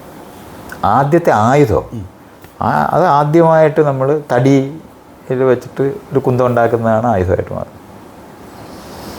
വടി, അതിനൊരു തുമ്പിനെ ഒരു കൂർമ്പിനെയുള്ള സാധനമാണ് ആദ്യത്തെ ആയുധം. മെറ്റലാണ് ചോദിച്ചതെങ്കിൽ നമുക്ക് ചെമ്പ് വെച്ചിട്ടായിരുന്നു നമ്മൾ ആദ്യം. അതായിരുന്നു ഇതൊക്കെ ഉരുക്കാൻ എളുപ്പമായിരുന്നു. അതുകൊണ്ടാണ് അതൊക്കെ നമുക്ക് ചെറിയ ചൂടിൽ ഉണ്ടാക്കാൻ പറ്റുന്ന എണ്ണം കൊണ്ടാണ് ആദ്യം ബലമുള്ളതല്ല ഉണ്ടാക്കിയത്. അത് കഴിഞ്ഞിട്ട് ഓടെന്ന് പറയുന്ന ബ്രോൺസ് എന്ന് പറയുന്ന സാധനമാണ് നമ്മൾ കുറച്ചുകൂടെ ബലമുണ്ട്. പക്ഷെ അപ്പോഴും ഈ ഓട് എന്നുള്ള പറയുമ്പോഴത്തേക്ക് നമുക്ക് മണ്ണിൻ്റെ ഒരു സ്വഭാവമുള്ള ഒരു മെറ്റൽ ഇതായിട്ട് തോന്നുന്നില്ല ഓട് എന്ന് എൻ്റെ മനസ്സിനകത്ത്. നിങ്ങളത് കുട്ടിക്കാലത്ത് കേട്ട് അങ്ങനെ തോന്നിപ്പോയത് ആയിരിക്കാം. പക്ഷെ അതല്ലാതെ ബ്രോൺസ് എന്ന് പറയുന്നതാണ് നമുക്ക് ആദ്യമായിട്ട് കുറച്ച് ബലമുള്ള ഒരു മെറ്റൽ ഉണ്ടായത്. ഇപ്പം ചെമ്പൊക്കെ നമ്മൾ പിച്ചാത്തിയൊക്കെ ഉണ്ടാക്കിയാൽ പെട്ടെന്ന് അങ്ങ് പോവും, വളഞ്ഞു പോവും. വായ്ത്തല, വായ് എന്ന് പറഞ്ഞാൽ കത്തിയുടെ മൂർച്ച കൂട്ടുന്ന വശം, അത് ഇരുമ്പ് ഉരുക്കാൻ നമ്മൾ പഠിക്കുമ്പോൾ തൊട്ടാണ് യഥാർത്ഥത്തിൽ മനുഷ്യന് ഏറ്റവും നല്ല ആയുധങ്ങളുണ്ടായത്, അതിൻ്റെ ടെമ്പർ വരുത്തുന്നത്. അതാണ് അവസാനം കണ്ടുപിടിച്ചതും. കാരണം അത്രയും പാടായിരുന്നു അത് ഉരുക്കി ഉണ്ടാക്കാനായിട്ട്, അത്രയും വലിയ ചൂടിലെ ആ ടെമ്പറേച്ചറിൽ ഉണ്ടാക്കാനൊക്കത്തുള്ളൂ. അങ്ങനെ അതുകൊണ്ടാണ് ഇരുമ്പാണ് നമ്മുടെ അവസാനത്തെ യുഗം ആയിട്ട് നമ്മൾ കണക്ക്, ഇരുമ്പിൻ്റെ യുഗം. അത് ഉണ്ടായതിന് ശേഷം സുലഭമായി ആയുധങ്ങളുണ്ടാക്കാനും ജീവിതം മാറ്റാനും കഴിഞ്ഞത് അതുകൊണ്ടാണ്. മനുഷ്യരാശിയുടെ ഭാവിയെക്കുറിച്ച് താങ്കൾ വിഭാവന ചെയ്യാറുണ്ടോ? നമ്മളിപ്പോൾ ശാസ്ത്രമൊക്കെ പഠിക്കുമ്പോൾ നമുക്ക് വലിയ സാധ്യതകളാണ് ലോകത്തുള്ളത്. അതൊക്കെ വെച്ച് നമുക്ക് ചിന്തിക്കാൻ പറ്റും. പക്ഷെ അതേ സമയത്ത് തന്നെ മനുഷ്യനെന്ന് പറയുന്ന ഒരു സാധാരണ ജീവിയാണെന്ന് എനിക്കറിയാം. അത് കാരണം കൊണ്ട് ഇപ്പോൾ ഈ ആറ്റം ബോംബും സാധനമൊക്കെ എടുത്ത് അങ്ങോട്ടും ഇങ്ങോട്ടൊക്കെ ഉപയോഗിക്കാൻ പറ്റുന്ന തരത്തിലുള്ള വിവരമില്ലാത്ത മനുഷ്യരും കൂടാണ് യുദ്ധമൊക്കെ നമ്മളിപ്പോഴും ചെയ്യുന്നില്ലേ. പരസ്പരം അറിഞ്ഞുകൂടാത്ത ആരുമല്ലല്ലോ ഇന്ന്. അപ്പോൾ അത് കാരണം കൊണ്ട് ഒരേ സമയത്ത് തന്നെ എക്സ്റ്റൻഷൻ ബാധിക്കാൻ പറ്റുന്ന ഒരു ജീവിയായിട്ട് നമുക്ക് കാണുകയും വേണം. ഉണ്ടാകാം. പിന്നെ 100% നമ്മൾ ഇല്ലാതായി പോകാനുള്ള സാധ്യതയാണ് കൂടുതലുള്ളത്. പിന്നെ നമ്മളെ തന്നെ പ്രവർത്തനം കൊണ്ട് ലോകത്ത് ക്ലൈമറ്റിന് മാറ്റം ഉണ്ടാക്കാനായിട്ട് കഴിയുന്നവരായിട്ട് നമ്മൾ മാറിക്കഴിഞ്ഞിട്ടുണ്ട്. അത് നമ്മുടെ നിയന്ത്രണത്തിന് പുറത്ത് പോകുന്ന സ്ഥലത്തേക്കാണ് അത് കാണുന്നത്. അത് കാരണം കൊണ്ട് മനുഷ്യർ ഒന്നിച്ച് നിന്ന് അതിനെ നേരിടാനായിട്ട് കഴിയാതെ പോകാനുള്ള സാധ്യതയും നമ്മൾ ഈ മനുഷ്യരുടെ പരിമിതി കൊണ്ട് കാണാൻ പറ്റുന്നുണ്ട്. അതുകൊണ്ട് ഒന്നിച്ചുകൂടി മനുഷ്യരെല്ലാവരും കൂടെ മനുഷ്യരാശി ഒന്നിച്ച് നിൽക്കട്ടെ എന്ന് വിചാരിച്ച് പ്രവർത്തിക്കാനുള്ള സാധ്യത കുറവാണ്. സാധ്യത ഇല്ല എന്നുള്ളതല്ല, കുറവാണ്. അപ്പോൾ അത് ഞാനൊക്കെ ഉണ്ടാക്കിയെടുക്കാൻ ശ്രമിക്കുന്ന ആൾക്കാരാണ്. പക്ഷേ അതിനെ തമ്മിലടിപ്പിക്കുന്നവരായിട്ടാണ് ഇപ്പം നമുക്കറിയുന്ന ട്രംപ് ആയാലും മോദി ആയാലും എല്ലാം പരസ്പരം തമ്മിലടിപ്പിച്ച് ഇലക്ഷൻ ജയിക്കണമെന്ന് ആഗ്രഹിക്കുന്ന മനുഷ്യരുടെ മുന്നിലാണ് നമ്മൾ നിൽക്കുന്നത്. വെറുപ്പ് ഉൽപ്പാദിപ്പിക്കുന്ന വരികൾ പറയുന്നവരാണ് അവരുടെ മുന്നിൽ. ഇത് പറയുമ്പോൾ എനിക്ക് മറ്റൊരു ചോദ്യം വരുന്നത്, ഇപ്പം ജനാധിപത്യം എന്നുള്ളതാണ് നമ്മൾ ഇന്നേ വരെ പഴകി ശീലിച്ച സമ്പ്രദായങ്ങളിൽ ഏറ്റവും മെച്ചപ്പെട്ടതെന്ന് കരുതപ്പെടുന്നത്. അപ്പം അതിലാണ് ഈ മോദിയും ട്രംപും വരുന്നത്. അല്ല, അവർ അതിനകത്തല്ല വരുന്നത്. പിന്നെ അവർ മതപരമായ വിശ്വാസങ്ങളും സാധനങ്ങളെ ഉപയോഗിച്ച് വരുന്നവരാണ്. എങ്കിലും തിരഞ്ഞെടുപ്പുണ്ടാവുക. തിരഞ്ഞെടുക്കുക എന്ന് പറയുന്നത് എന്താണ്, ജനാധിപത്യപരമായിട്ട് ബന്ധപ്പെട്ടതല്ലേ. അതിനെയാണ് ആളുകളുടെ മനസ്സ് കവർന്നിട്ട് ചെയ്യുന്ന സാധനങ്ങളാണ്. പ്രാകൃതത്വം പഠിപ്പിച്ചിട്ട് വോട്ട് മേടിക്കുന്നവർ മാത്രം. വോട്ടല്ല ജനാധിപത്യം, അത് തെറ്റിദ്ധരിക്കാതെ. ഉത്തരവാദിത്തപ്പെട്ട മനുഷ്യരായി മാറുകയും സ്വന്തമായിട്ട് തിരഞ്ഞെടുക്കാനുള്ള കഴിവുള്ളവരായി മാറുന്നവരുടെ തിരഞ്ഞെടുപ്പിനെ പറ്റിയാണ് ജനാധിപത്യം എന്ന് പറയുന്നത്. അല്ലാതെ പശുക്കൂട്ടത്തിനെ അടിച്ചു കൊണ്ടുവന്നിട്ട് നമ്പർ ഉണ്ടാക്കുന്നതല്ല. പശുക്കൂട്ടങ്ങളുടെ വോട്ടറിലാണ് നമ്മുടെ നാട്ടിലൊക്കെ ഉള്ളത്. അത് ട്രംപിൻ്റെ സ്ഥലത്തും പശുക്കൂട്ടം തന്നെയാണ് ഉള്ളത്. അല്ലാതെ ജനാധിപത്യപരമായെന്ന് പറഞ്ഞാൽ സ്വന്തം ഉത്തരവാദിത്വത്തോടെ വേറൊരാളുടെ നിയമം കൊണ്ടല്ല നമ്മൾ പരസ്പരം നന്നായി പെരുമാറും. നിയമം നമുക്ക് കൂടുതൽ ആൾക്കാരുള്ളപ്പോൾ നിയമം നമുക്ക് പരസ്പരം സംവദിക്കാൻ ആവശ്യമാണെങ്കിലും നിയമം കൊണ്ട് പെരുമാറുന്നവരല്ല ജനാധിപത്യത്തിനകത്തുള്ളവർ. അത് കോൺഷ്യസ് ആക്ടർ എന്നതിന് പറയുന്നത്. ബോധപൂർവം അറിഞ്ഞ സമ്മതം നൽകുന്നവരാണ് ജനാധിപത്യത്തിനകത്തുള്ളത്. പൗരരത. അതല്ല, ആട്ടുംകൂട്ടത്തിനെ പോലെ പറ്റം. അതുകൊണ്ടാണ് ഈ പള്ളി അമ്പലമൊക്കെ ഇതിനകത്ത് നിർണ്ണയിക്കുന്നതായിട്ട് മാറുന്നത്. ആട്ടും പറ്റത്തിനെ കൈകാര്യം ചെയ്യുന്നവർ ഒന്നിച്ച് വോട്ട് ചെയ്യിക്കുന്ന യുക്തിക്കകത്താണ് ആൾക്കാർ. മൈത്രേയൻ പറയുന്നത് ജനാധിപത്യം ആസന്നമായിട്ടില്ല. ഇല്ല, ജനാധിപത്യം ആരംഭിക്കേണ്ടതുണ്ട്. ആരംഭിക്കേണ്ടതുണ്ട്.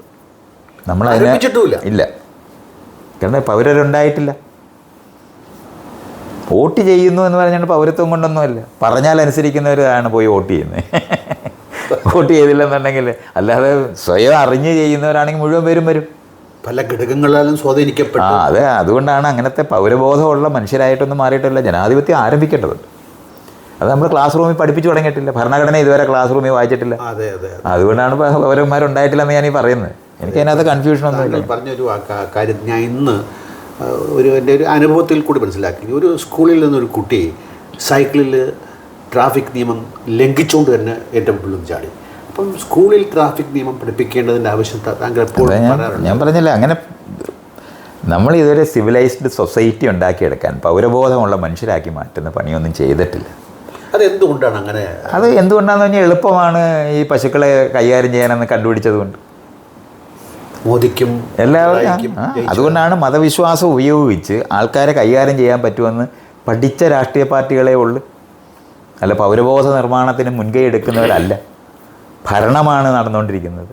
ഭരണത്തിലേറാനാണ് ഇന്നും ചെയ്തുകൊണ്ടിരിക്കുന്നത്. ഇപ്പോൾ രാഷ്ട്രീയ പാർട്ടികളെന്ന് പറയുന്നത് പ്രാകൃതമായ രാഷ്ട്രീയ പാർട്ടികളാണ്, ഹെറാർക്കിക്കലായ രാഷ്ട്രീയ പാർട്ടികളാണ്. ഹൈക്കമാൻഡ് ഭരിക്കുന്നത്, പോളിറ്റ് ബ്യൂറോ ഭരിക്കുന്നത്, ഇങ്ങനെ മേളിൽ നിന്ന് കീഴോട്ട് ഭരിച്ചുകൊണ്ടിരിക്കുന്ന രാഷ്ട്രീയ പാർട്ടികളും കൂടെ നിൽക്കുന്ന സമൂഹത്തിനകത്താണ് നമ്മളുള്ളത്. അതുകൊണ്ട് ജനാധിപത്യം ആരംഭിക്കേണ്ടത്.